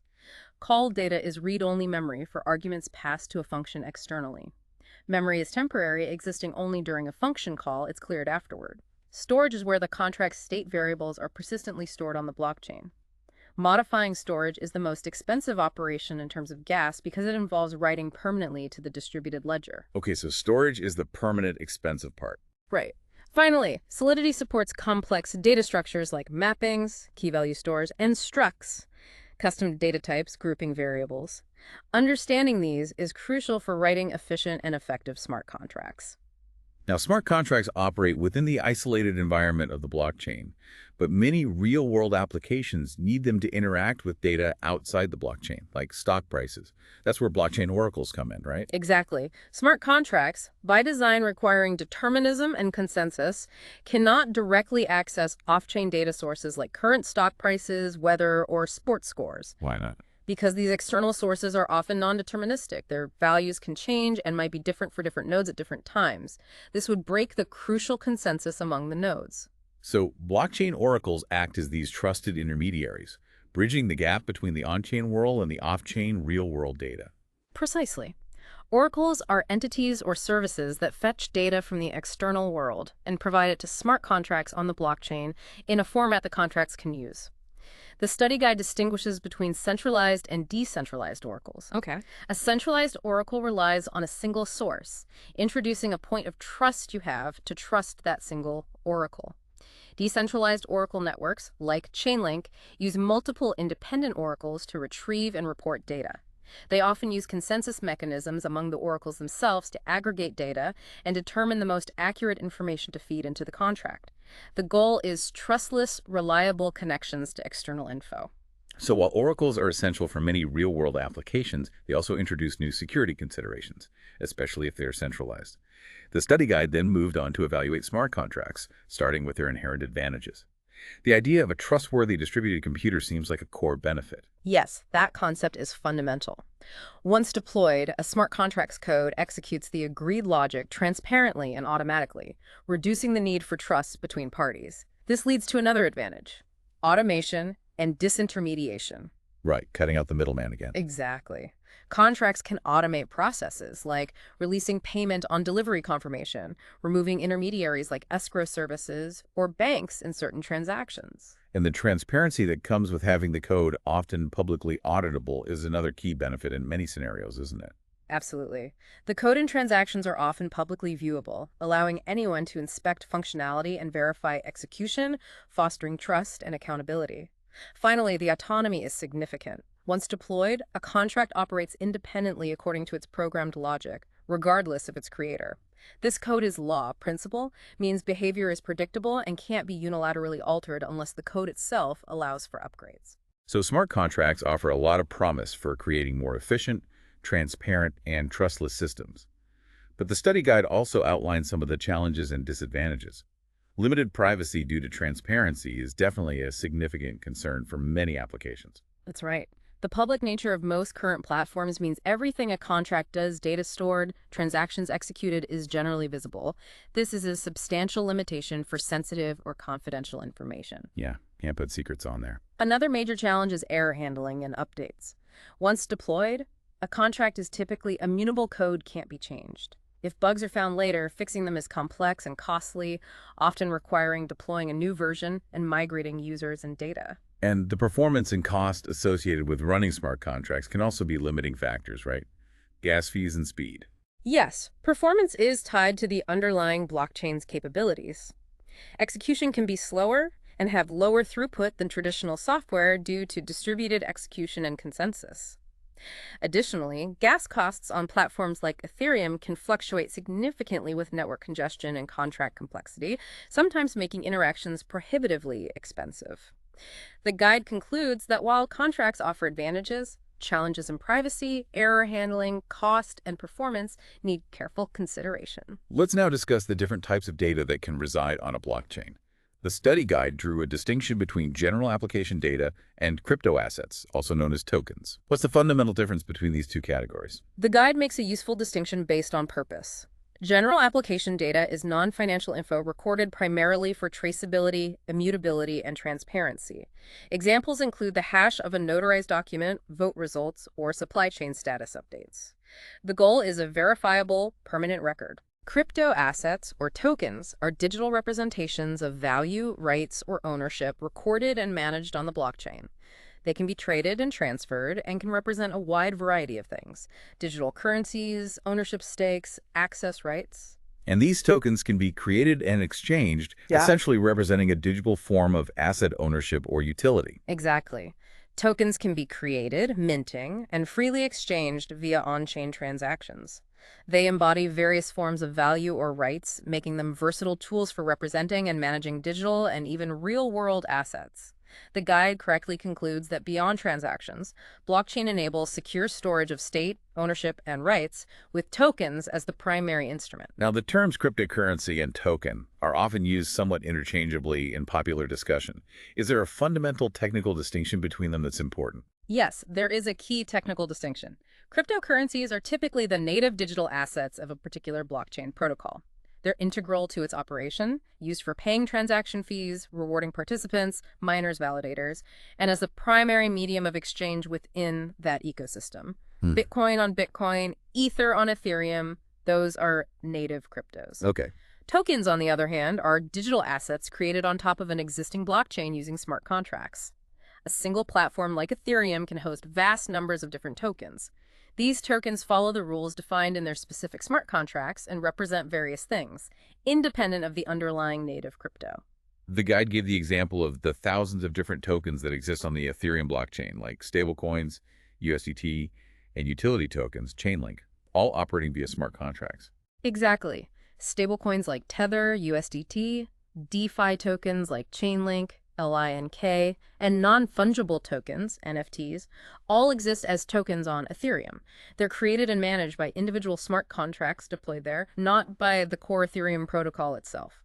So cryptocurrencies are built in, tokens are created assets via smart contracts. Tokens themselves can also be further classified based on their properties, specifically as fungible and non-fungible.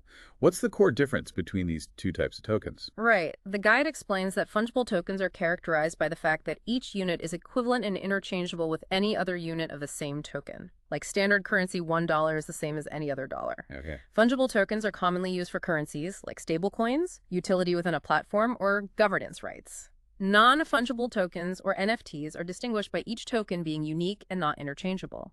Each NFT represents ownership of a specific, unique digital or even physical item, digital art, a unique collectible, a specific event ticket.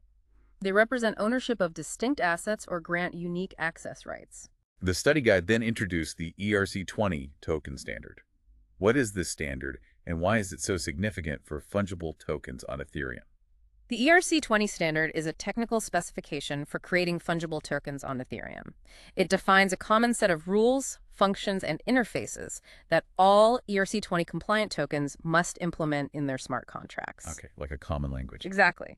The primary goal was to establish interoperability and consistency across different fungible tokens in the Ethereum ecosystem. By adhering to this standard, wallets, exchanges, dApps, and other services can interact with any ERC20 token predictably. Each specific ERC20 token, like a stablecoin, is managed by its own smart contract. But because it follows the standard, other applications know how to query its balance, transfer it, approve spending, etc. So it provides a crucial framework for compatibility and ease of integration.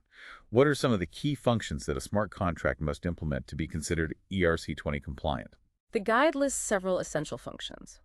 Balance of purpose lets anyone query the token balance of a specific address. Transfer address recipient, amount, enables a token holder to send tokens to someone else. Transfer from address sender, address recipient, amount, allows a designated third party, previously approved, to transfer tokens from a sender to a recipient often used by DEXs.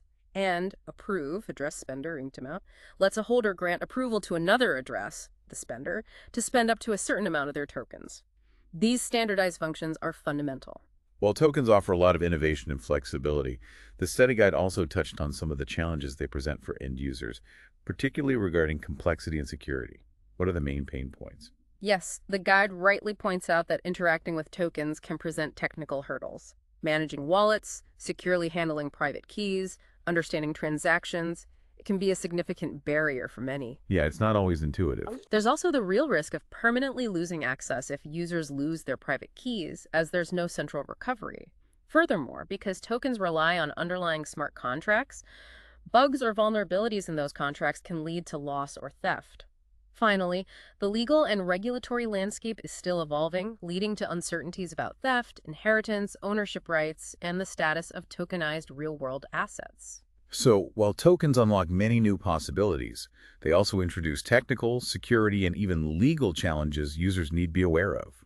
Let's now turn our attention to decentralized applications, or dApps. The study guide explained the core motivation behind their development. Why did dApps emerge? Why not just use the contracts directly? The primary motivation stems from the fact that directly interacting with smart contracts can be quite technical and user-unfriendly for the average person. It often requires manually inputting function parameters via a wallet interface, and there's usually no intuitive graphical user interface, GUI, designed for a specific contract. Right, it's clunky. dApps aim to address this usability gap by providing a more familiar front end, often a website or mobile app that interacts with the back-end logic and data residing on a decentralized infrastructure, typically a blockchain powered by smart contracts. So it's essentially like a traditional web or mobile app, but instead of the back end running on a centralized server, it's running on a decentralized blockchain network. Is that a fair analogy? That's a very accurate and helpful analogy. The back-end logic of a dApp, embodied in its smart contracts, runs on a decentralized peer-to-peer network, not a single centralized server. This decentralized architecture offers potential advantages like increased transparency, code often auditable, immutability, core logic data hard to change, censorship resistance, no single entity can easily shut it down, and greater user control over their data. But the guide also highlighted some of the current limitations and disadvantages associated with using dApps compared to traditional applications. Yeah. What are they? Yes, while dApps offer compelling benefits, they also have drawbacks. As the guide notes, there's often a higher barrier to entry for users needing a compatible wallet and crypto, like Ether, to pay for transaction fees, gas. Right, the setup cost.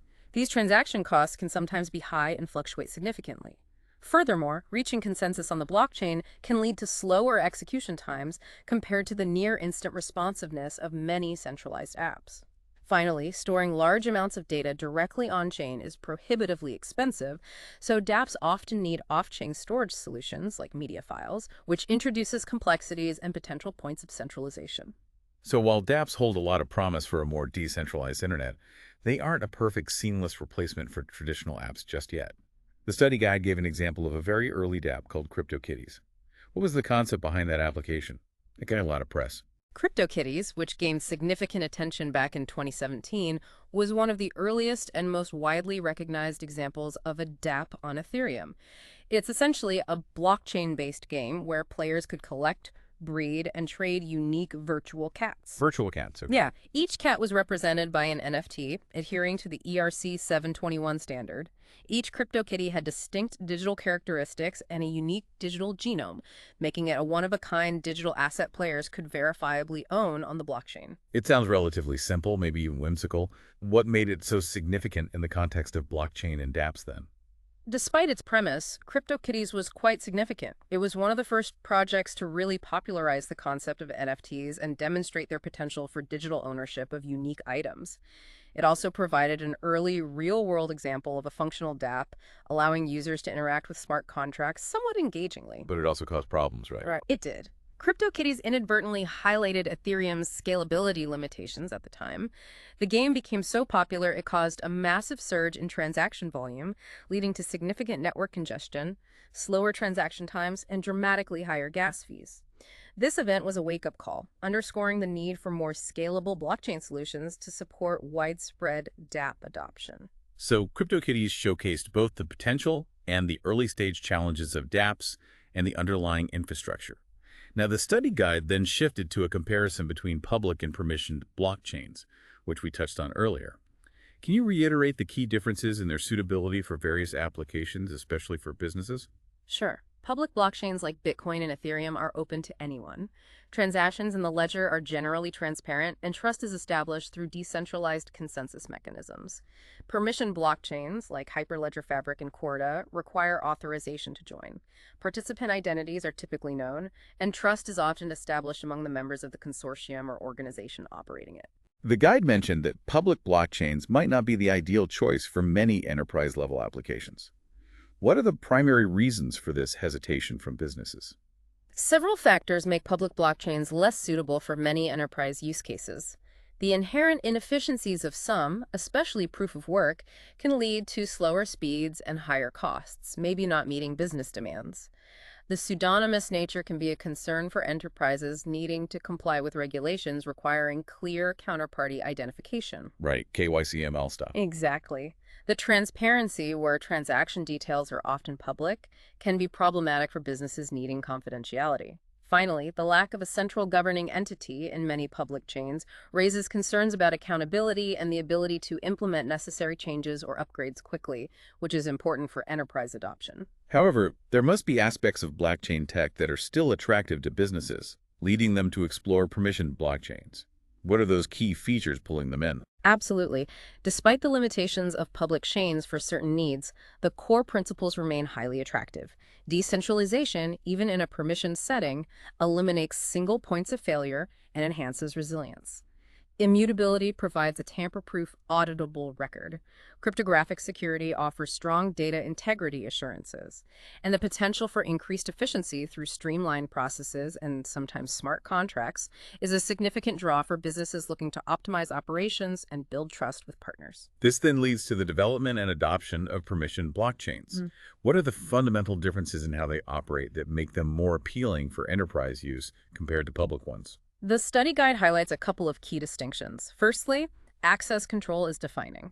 Participation is restricted to authorized entities, with often granular controls over who can view data and transact. This is managed through digital identities and permissions, providing much higher control and privacy. Secondly, permissioned blockchains often use more streamlined and efficient consensus mechanisms. Because participants are known and some trust exists, they can employ lighter protocols like proof of authority, POA, or practical Byzantine fault tolerance, PBFT, achieving faster finality with lower overhead than POW. This often results in higher throughput, lower latency, and potentially lower or no transaction fees, as a native crypto might not be needed for incentives. The study guide went into some detail about Hyperledger Fabric's specific transaction workflow and its ordering service. It sounds quite different from consensus mechanisms like proof of work. Can you break down Fabric's approach? Yes. Hyperledger Fabric employs a distinct, modular approach. It separates the process into three main phases. First, endorsement. Specific peers, endorsers simulate the transaction and check if it meets predefined endorsement policies specifying which orgs or nodes need to approve it. If valid, endorsers digitally sign a proposal response. So it's like a preliminary approval step by designated authorities within the network, a pre-check. Exactly. Second, the ordering service comes into play. This is a separate component that collects all endorsed proposals, orders them chronologically, and packages them into blocks. Importantly, the ordering service mainly establishes the order. It doesn't necessarily validate the content at this stage. This ordered block is then distributed to all peers. And then the final validation of these blocks occurs across the network. Yes, in the third phase, validation and commit. All peers, committers, receive the ordered blocks. They independently validate the transactions, checking if they meet endorsement policies and if there are conflicts, like double spends. Only transactions passing validation are permanently appended to the peer's local ledger. This three-phase process allows Fabric high performance and scalability for enterprises. The guide also mentioned the membership service provider, or MSP, in Hyperledger Fabric. What crucial role does that component play in a permissioned blockchain setting where identities matter? The MSP is critical in Fabric for managing identity and access control. It provides a framework for managing and verifying identities of all participants, orgs, nodes, admins, clients. It typically uses public key infrastructure, PKI, with digital certificates to link cryptographic identities, public keys, to real-world identities, orgs, roles, users. Okay. This allows the network to determine who is authorized to perform specific actions, submit transactions, query the ledger, configure the network. By managing identities and permissions via the MSP, Fabric ensures only legitimate, authorized participants interact, essential for enterprise security and trust. The study guide provided a car transfer scenario using Hyperledger Fabric to illustrate this in practice. Can you briefly walk us through that example to see how these components, endorsement, ordering, MSP work together? Certainly. Imagine a fabric network with ORG1 seller and ORG2 buyer. They use a car contract, smart contract, to manage car info, with functions to query and transfer ownership. The contract has an endorsement policy requiring signatures from both ORG1 and ORG2 for a transfer. Okay, both must agree. Right. When ORG1 wants to transfer CAR1 to ORG2, their client app initiates a transaction calling transfer car, CAR1 or ORG2. Endorsing peers from both ORG1 and ORG2 receive this proposal. They simulate it, check if ORG1 currently owns CR1 on their ledger, and verify against the contract rules. If okay, each endorser signs their endorsement and sends it back. Gotcha. The client submits these endorsed proposals to the ordering service, which orders the transaction into a block. This block goes to all committing peers in ORG1 and ORG2. These peers validate the transactions, verifying the required endorsements, both signatures are present, and there are no conflicts. Is valid, the committers on both orgs' ledgers update CR1's ownership to ORG2. Each org maintains its own private ledger reflecting this history. So it allows for secure and auditable transactions and data sharing between known, authorized entities within a controlled network, respecting privacy where needed. The guide also listed some real-world use cases where Hyperledger Fabric is proving valuable. What kinds of industry they're finding particularly useful? The examples illustrate Fabric's diversity. In pharma, it's used for secure supply chains to combat counterfeit medicines and ensure drug integrity for compliance and safety. Right, crucial there. In logistics, it streamlines freight invoice management, reducing errors and automating workflows. The insurance industry explores it for secure, auditable regulatory reporting. Even in aerospace, it builds marketplaces for used aircraft parts, providing tamper-proof origin verification for safety-critical components, fostering trust. These show Fabric is well-suited where control, data privacy, and compliance are paramount. Let's now turn our attention to another prominent permissioned blockchain platform mentioned in the study guide, Corda. What are the fundamental design principles that underpin Corda's architecture? It sounds different again. Corda was specifically designed for regulated industries, especially finance, focusing on direct private transactions between parties who need to transact, rather than a shared global ledger broadcasting everything. Okay, privacy focus. Key principles include data shared only on a strict need-to-know basis. Transaction details are private, sent only to involved parties, and a notary service, which prevents double spending. Another principle is legal agreements as code, where smart contracts can incorporate natural language legal clauses alongside machine code, aiming for legally enforceable and automatically executable agreements. Interesting. Merging code and law. Notably, Corda has no native crypto. Transactions typically use fiat, focusing on business logic, not speculation. Finally, interoperability with existing financial systems is a crucial design goal. So very much tailored for regulated environments with a focus on privacy and legal enforceability. What are some of the core concepts and components that make up the Corda platform? What are the building blocks? The guide outlines several fundamentals. States represent immutable facts shared between parties on the ledger. Each participant has a vault, their private local storage database containing relevant states. Smart contracts in Corda are linked to states and contain verification logic specifying rules for valid transactions. Importantly, unlike Ethereum, Corda contracts don't execute code during transactions. They primarily define validity checks. They're written in Java Kotlin and can include legal prose. Okay, verification, not execution. Transactions are proposals to update the ledger by consuming input states and creating output states. They include commands, what to do, required signatures, and optional time windows and attachments, like the contract code. Finally, flows are automated sequences managing transaction coordination between nodes, sending messages, collecting signatures, waiting for responses. Corda provides many standard built-in flows. How does Corda achieve consensus on transactions, especially given its emphasis on privacy and limited data sharing? It can't be like Bitcoin's broadcast model. Corda uses a unique two-layered approach. First is transaction validity.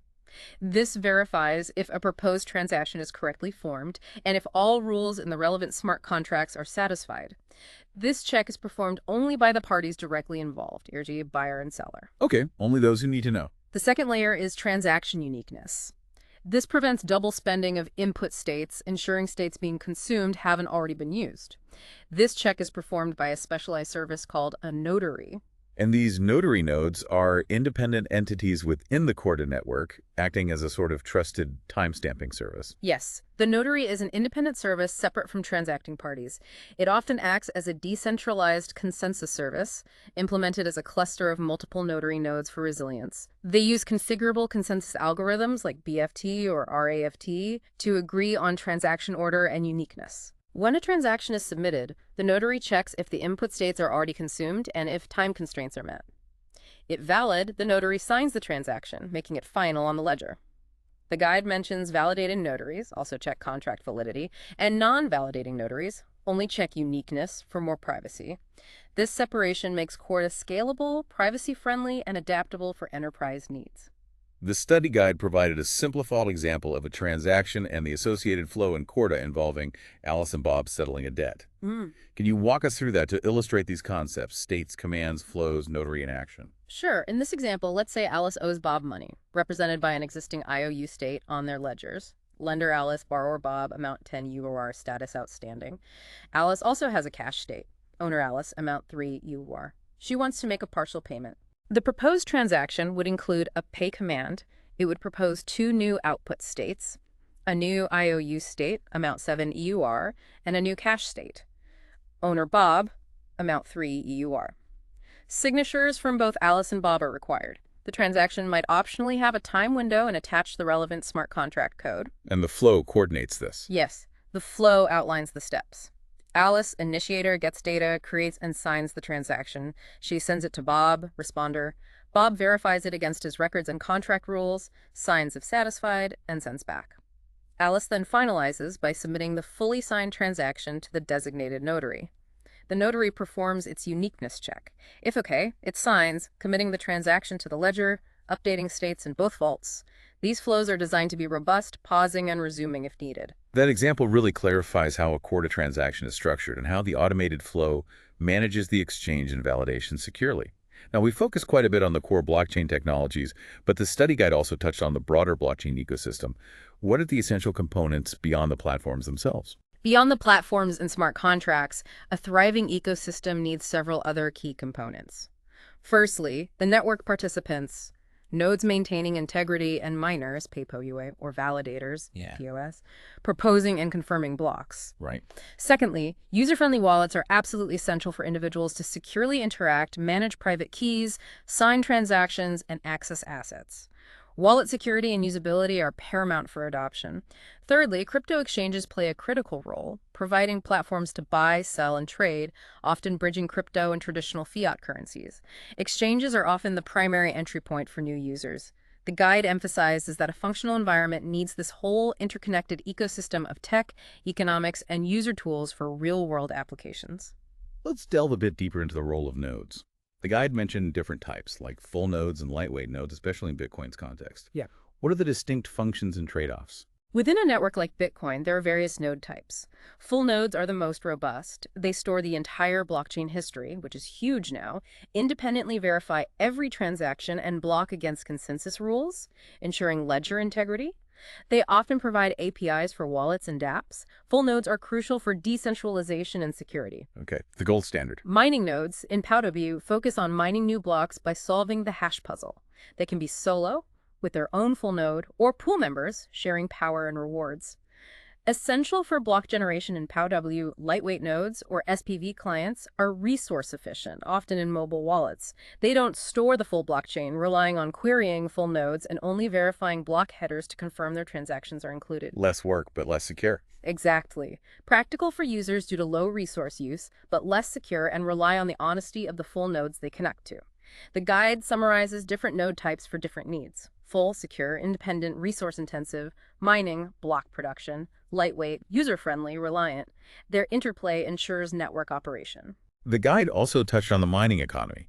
It sounds like it's become a highly specialized and competitive field, particularly for proof-of-work blockchains like Bitcoin. What's happened there? Yes, the mining landscape, especially for Bitcoin, has become increasingly specialized and competitive. The difficulty has risen significantly due to increasing network hashing power, leading to specialized hardware called ASICs, optimized for specific hashing algorithms. This also means very high energy consumption for large operations. Right, the energy debate. The guide discusses the prevalent shift to mining pools. Because a solo miner's chance of finding a block is now extremely low, individuals pool their hashing power. The pool operator coordinates, and when the pool finds a block, rewards are shared proportionally among participants minus a pool fee. Solo mining is theoretically possible, but practically unviable for most due to the immense resources needed to compete. To actually interact with these networks and manage assets, we need wallets. The guide clearly explained it's not about holding physical coins, but managing those crucial private keys. Loss is irreversible. Exactly. As the guide articulates, owning crypto means your ownership is recorded as a balance linked to your public address on the ledger. Moving assets depends entirely on having the corresponding private key to sign transactions. The fundamental challenge is secure key management. Losing keys means permanent loss of access, no recovery. The guide includes sobering examples of lost fortunes, underscoring the paramount importance of using wallets securely. And as we discussed earlier, wallets come in two main categories: hot wallets and cold wallets. What's the fundamental security and convenience trade-off between these two types again? The primary distinction is internet connectivity. Hot wallets are connected online, convenient for frequent use, but exposed to online security risks like hacking and malware. Cold wallets store keys offline, much more resistant to online attacks, but less convenient, requiring more steps for transactions. Okay. The guide recommends a balanced approach. Cold for large amounts, long-term security; hot for smaller amounts, everyday use. Let's focus on hot wallets for a moment. The guide specifically mentioned non-custodial hot wallets. What does non-custodial signify in terms of control and responsibility for the user? Who holds the keys? A non-custodial hot wallet is internet-connected, hot, but crucially, grants the user full and exclusive control over their private keys. Unlike custodial wallets, like on exchanges where a third party holds keys for you, with non-custodial, you are the sole custodian. You have complete ownership and responsibility. Examples include desktop apps, Exodus, browser extensions, MetaMask, mobile apps, Mycelium. What are the key advantages and potential drawbacks of using a non-custodial hot wallet then? Advantages include ease of use, accessibility, often free, and complete control over funds keys, aligning with decentralization principles. Many are open source, allowing code review. The primary disadvantage is the security risk tied to the device. If your computer phone browser is compromised by malware or the device is lost, stolen, and unsecured, your keys could be accessed, leading to loss. The guide emphasizes that while they offer a balance for smaller amounts, users must understand and mitigate the risks of internet-connected devices and self-custody. Now let's move on to cold wallets, presented as the more secure option. What are the different types users can choose from? How do they work offline? Cold wallets prioritize security by storing keys offline. Several types exist. One is an offline wallet keys on an isolated PC never connected to the internet. Transactions are prepared offline, transferred via USB to an online device for broadcast. Very secure, but cumbersome. Hardware wallets, Ledger, Trezor, are dedicated physical devices securely storing keys offline and signing transactions internally without exposing keys to an internet-connected device. Popular, high security, relatively easy to use. Lastly, paper card wallets involve physically printing or writing down private keys, often as QR codes. Ideal for long-term storage, but risk physical loss damage. What are the primary advantages and disadvantages associated with using cold wallets compared to their hot counterparts? Seems like a clear security win, but maybe harder to use. The primary advantage is significantly enhanced security, especially hardware wallets engineered against online threats. Ideal for storing large amounts long-term. The main disadvantage is reduced convenience, especially for frequent transactions. Accessing funds involves more steps. Paper wallets, while secure if managed perfectly, are cumbersome and require careful handling. Hardware wallets offer a better balance but have an upfront cost. The guide concludes, cold wallets are best for securing substantial holdings long-term or for users prioritizing security. Hot wallets are more practical for daily use with smaller amounts. The study guide used MetaMask as a specific example of a widely used wallet. Can you provide a bit more context about what MetaMask is and why it's so popular in the Ethereum world? MetaMask is a very popular non-custodial wallet primarily for interacting with Ethereum and the broader ecosystem of dApps and Web3 services. It's open source, developed by consensus, available as a browser extension and mobile app. What are some of its key functionalities that contribute to its widespread adoption? Why do so many people use it? MetaMask securely stores private keys on the user's browser or device, giving them full control. It manages multiple Ethereum addresses, interacts with dApp smart contracts directly in the browser or mobile app. It facilitates sending, receiving Ether and tokens, offers token swaps, and crucially, connects to hardware wallets like Ledger Trezor for added security. Its ease of use and seamless integration with the Ethereum ecosystem have made it a go-to wallet. Given the critical importance of private key security, the study guide dedicated a section to seed phrases or recovery phrases. It really emphasized how vital it is to protect these. Why are seed phrases so incredibly sensitive? The seed phrase, or recovery mnemonic phrase, is a randomly generated list, typically 12-24 words, created by wallets during setup. This simple list is incredibly powerful because it's the master backup for all private keys associated with that wallet. Okay, the ultimate backup. The guide cannot stress enough how critical protection is because anyone with the seed phrase can restore your wallet and gain full control over all assets it contains, even if you lose your device or forget your password. It's the ultimate key. So losing or compromising a seed phrase is catastrophic. What are the absolute best practices for ensuring its security? What should people do? The guide provides crucial recommendations. First, always write it down on physical paper. Never store it digitally online, computer, phone, cloud. Digital storage is vulnerable. Right. Pen and paper only. Second, store this written copy securely and privately where only you have access, like a fireproof safe or deposit box. Treat it like highly sensitive documents. Finally, and critically, never ever share your seed phrase with anyone under any circumstances. Legitimate services never asked for it. Anyone who does is almost certainly trying to scam you. The guide even uses an analogy comparing complex passwords to memorable but secure passphrases, like seed phrases, to show why they offer much higher security and are easier to manage correctly. Okay, that's a very clear and important reminder about seed phrase security. Now, beyond wallets, the study guide also discussed cryptocurrency exchanges. What is the primary role these platforms play within the broader ecosystem? Crypto exchanges are online platforms facilitating buying, selling, and trading of cryptos and digital assets.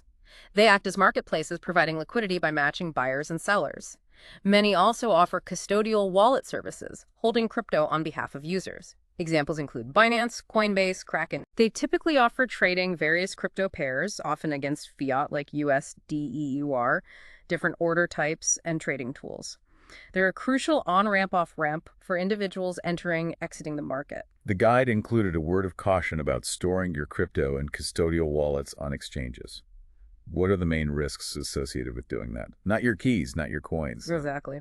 While convenient, especially for trading, when you use custodial wallets on exchanges, you entrust the exchange with your private keys. You relinquish direct control. Exchanges holding vast amounts of crypto are attractive targets for hackers, and many have been breached, resulting in significant user fund losses. Right. Also, if an exchange faces regulatory issues or bankruptcy, users might struggle to access their funds. For long-term security and control, the guide strongly recommends withdrawing crypto from exchanges to a non-custodial wallet, hot or cold, where you control the keys. So, useful for trading, but maybe not the safest long-term storage. The study guide then briefly touched upon off-chain storage for dApps. Why would a dApp need storage solutions not directly on the blockchain? Isn't the blockchain supposed to store everything? Well, smart contracts and the blockchain excel at securely managing state, logic, and transactions. They're not efficient or cost-effective for storing large amounts of data, especially data that changes frequently, user content, media files, large data sets. Right. Too expensive and slow. Storing such data directly on-chain would be prohibitively expensive due to gas costs and would strain the blockchain's limited storage. Therefore, many dApps rely on off-chain storage solutions to complement their on-chain components. What are some common off-chain storage options dApps use then? Where does the big stuff go? The guide mentions a few. Traditional centralized servers, managed by developers or third parties, are still common for user profiles, media files due to simplicity, speed, lower cost, though this introduces centralization. Decentralized storage networks like IPFS, Interplanetary File System, and Filecoin offer a more censorship-resistant, distributed approach, storing data across many computers. Finally, hybrid approaches are used, storing a cryptographic hash or pointer on-chain, while the actual large files reside off-chain. This allows on-chain verification of integrity without high on-chain storage costs. A full dApp often needs on-chain contracts for core logic trust, plus off-chain solutions for larger data and a user-friendly front end. Setting up and managing blockchain infrastructure, especially for organizations running consortium chains, sounds complex. The study guide introduced blockchain as a service, or BaaS. How does this simplify things? Indeed, deploying and managing blockchain infrastructure, especially permission consortium chains, requires specialized expertise, network config, node deployment, access control, monitoring. BaaS offerings from major cloud providers like Amazon, Microsoft, IBM, Oracle aim to abstract away much of this complexity. These platforms provide pre-configured networks, developer tools, managed services, essentially handling the underlying infrastructure setup and maintenance for the user. What are the key benefits organizations gain by using BaaS offerings? Why choose this route? The guide highlights several benefits. BaaS significantly reduces technical complexity and deployment time. They offer scalable infrastructure adaptable to changing needs. Providers often handle network management, security patching, upgrades, freeing the org to focus on building their specific app. Right, focus on the application, not the plumbing. Exactly. Plus, it can often be more cost-efficient than building and maintaining infrastructure from scratch.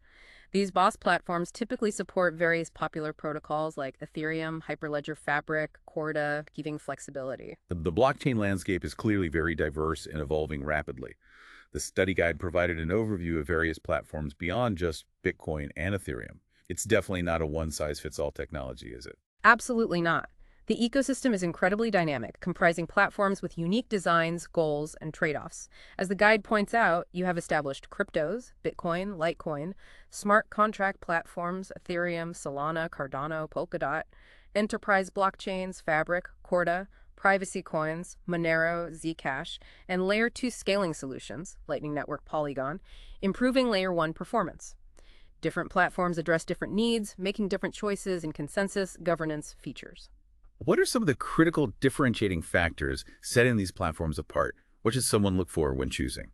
The guide highlights several key differentiators. Primary is the core focus and intended use case, public crypto versus enterprise solution versus specific apps, supply chain identity.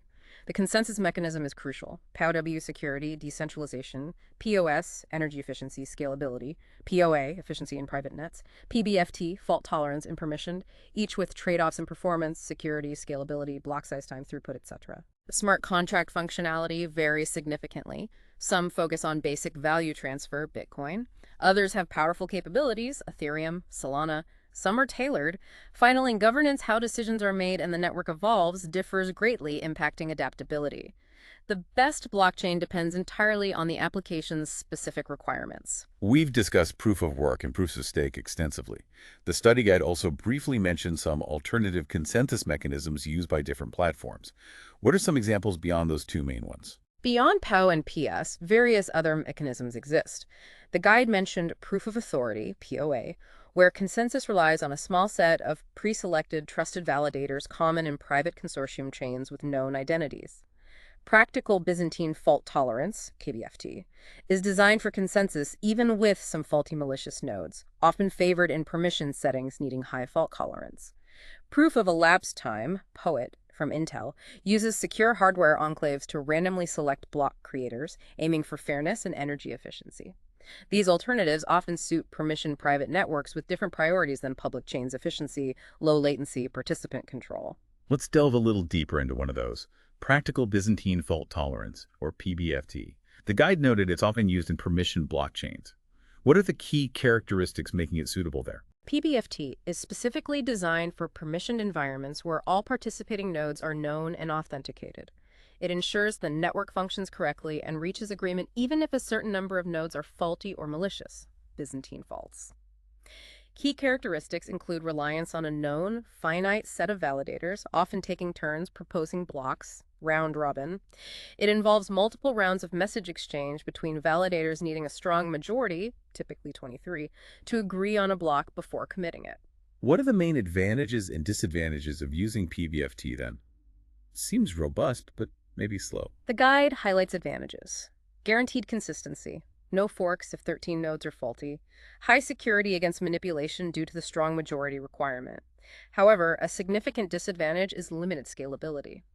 Communication overhead increases quadratically with validator count, making it less efficient for large networks. It's best suited for smaller networks with known, relatively static participants like enterprise consortia or financial institutions.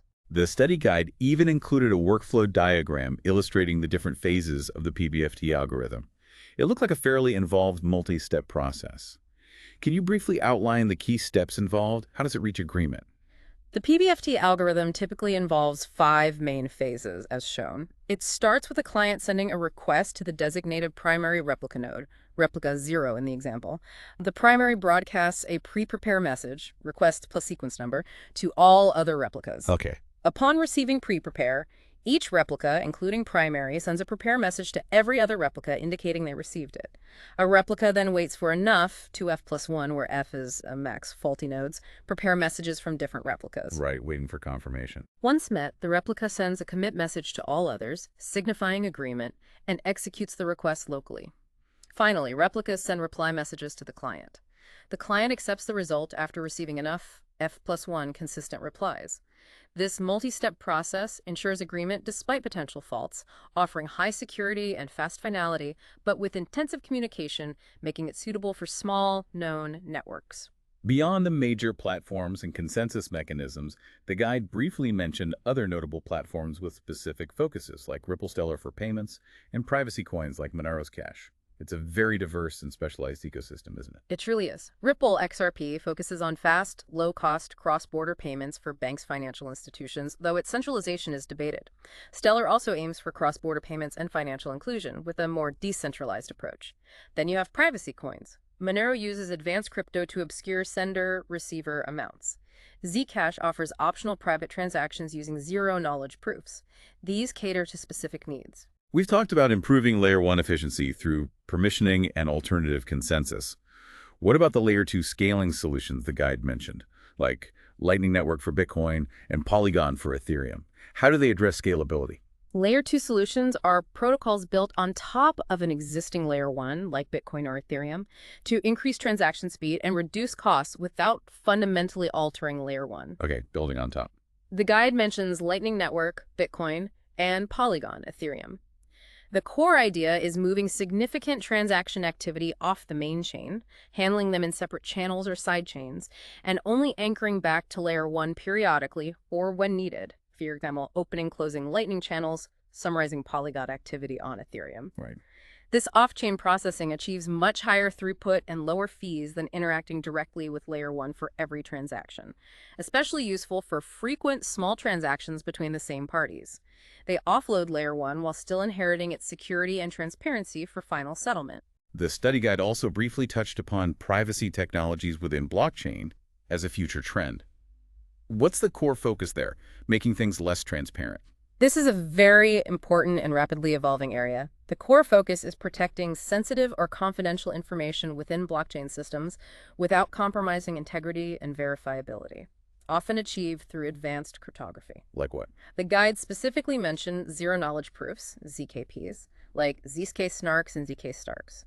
These allow one party to prove something is true without revealing why it's true, beyond the fact of its validity.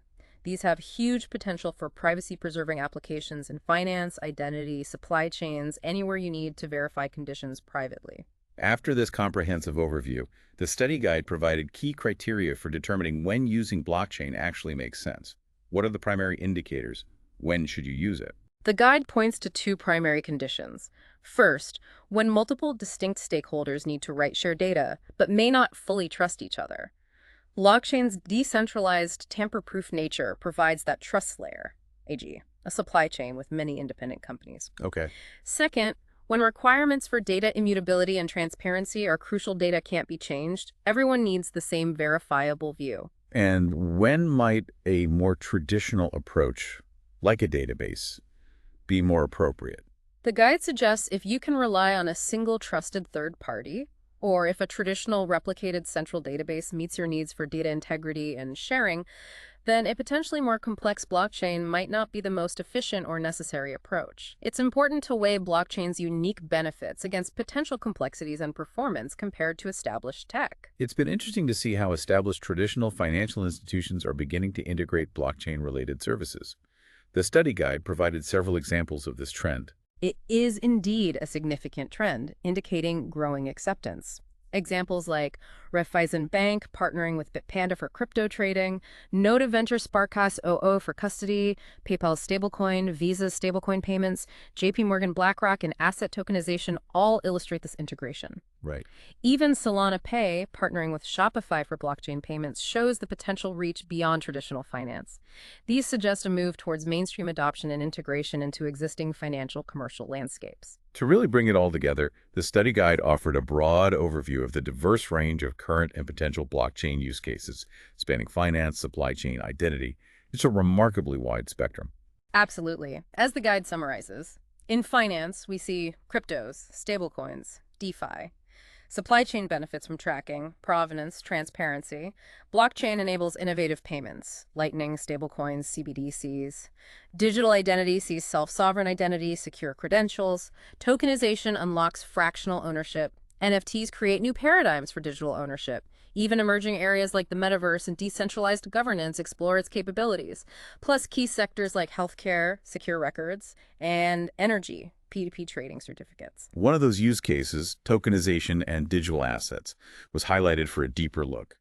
What's the fundamental idea behind tokenization, putting real things on the blockchain? Tokenization is the process of representing an asset, physical, real estate, art, or digital IP license, and its associated ownership rights as a digital token on a blockchain. Think of an asset as the object plus its rights, like rental income rights. The technical process creates a digital representation of the asset and rights on the blockchain, resulting in a token symbolizing it. This token can then be traded, transferred, even divided into smaller fractions, making ownership more accessible and liquid. What are the primary goals and potential benefits tokenization aims to achieve? Why do this? The guide outlines several. Tokenization can reduce costs and increase efficiency of managing trading assets by streamlining processes and removing intermediaries. It provides greater flexibility, fractional ownership, broader participation. It can unlock liquidity in previously illiquid assets, art, real estate, carbon credits, by making them easily divisible and tradable digitally. Ultimately, it aims to make more assets digitally tradable, flexible, efficiently managed, potentially opening new markets. The Brickwise example in Austria for real estate tokenization illustrates this. Another significant area mentioned was decentralized finance, or DeFi. Can you give a concise overview of what DeFi encompasses? It's a huge buzzword. Decentralized finance, DeFi, refers to a rapidly growing ecosystem of financial services built on decentralized blockchain platforms, primarily Ethereum. The core aim is a more transparent, accessible, open financial system, reducing reliance on traditional intermediaries like banks. Right. Key applications include decentralized exchanges, DEXs like Uniswap, for direct peer-to-peer trading, lending borrowing protocols, Aave, Compound, for earning interest or borrowing without intermediaries, stablecoins, DAI, maintaining stable value, yield farming, and more. DeFi operates through smart contracts automating financial agreements. While currently dominated by retail, institutional interest is growing. The comparison table in the guide effectively shows differences between TradFi, CeFi, and DeFi. The study guide then revisited Bitcoin and its original aspiration to be digital cash. Has it largely fulfilled that initial vision? Is it digital cash now? That's complex. While conceived as peer-to-peer electronic cash, the guide points out it hasn't achieved widespread adoption as a primary medium for everyday digital payments. Why? Due to scalability limitations, price volatility, making it less ideal for routine transactions, sometimes significant transaction fees, and ongoing regulatory uncertainties. The Geld, money, 3 dimensions graphic, helps classify money types, placing cash, Bitcoin, and bank deposits on a spectrum to show similarities and differences. So practical challenges hindered its use as everyday cash. What solutions are being explored to enable crypto payments more effectively then? The guide details 2 key approaches. First, the Lightning Network, Layer 2 for Bitcoin. It enables fast, scalable, low-fee off-chain payments via bidirectional payment channels between users. Bitcoin is locked. Many transactions happen off-chain. Only opening closing balances hit the main chain. Improves speed fees for frequent, smaller transactions. Second, stablecoins. Cryptos with stable value, often pegged to fiat, USD, UUR, combining blockchain benefits with price stability needed for exchange, backed by reserves, fiat, crypto, or algorithms. Criticisms include issuer centralization and potential political implications. The money flower graphic further classifies money forms, including CBDCs. The world map shows widespread global exploration of CBDCs. Finally, the study guide explored non-fungible tokens, NFTs, emphasizing their utility extends far beyond just digital art. What are some diverse emerging applications?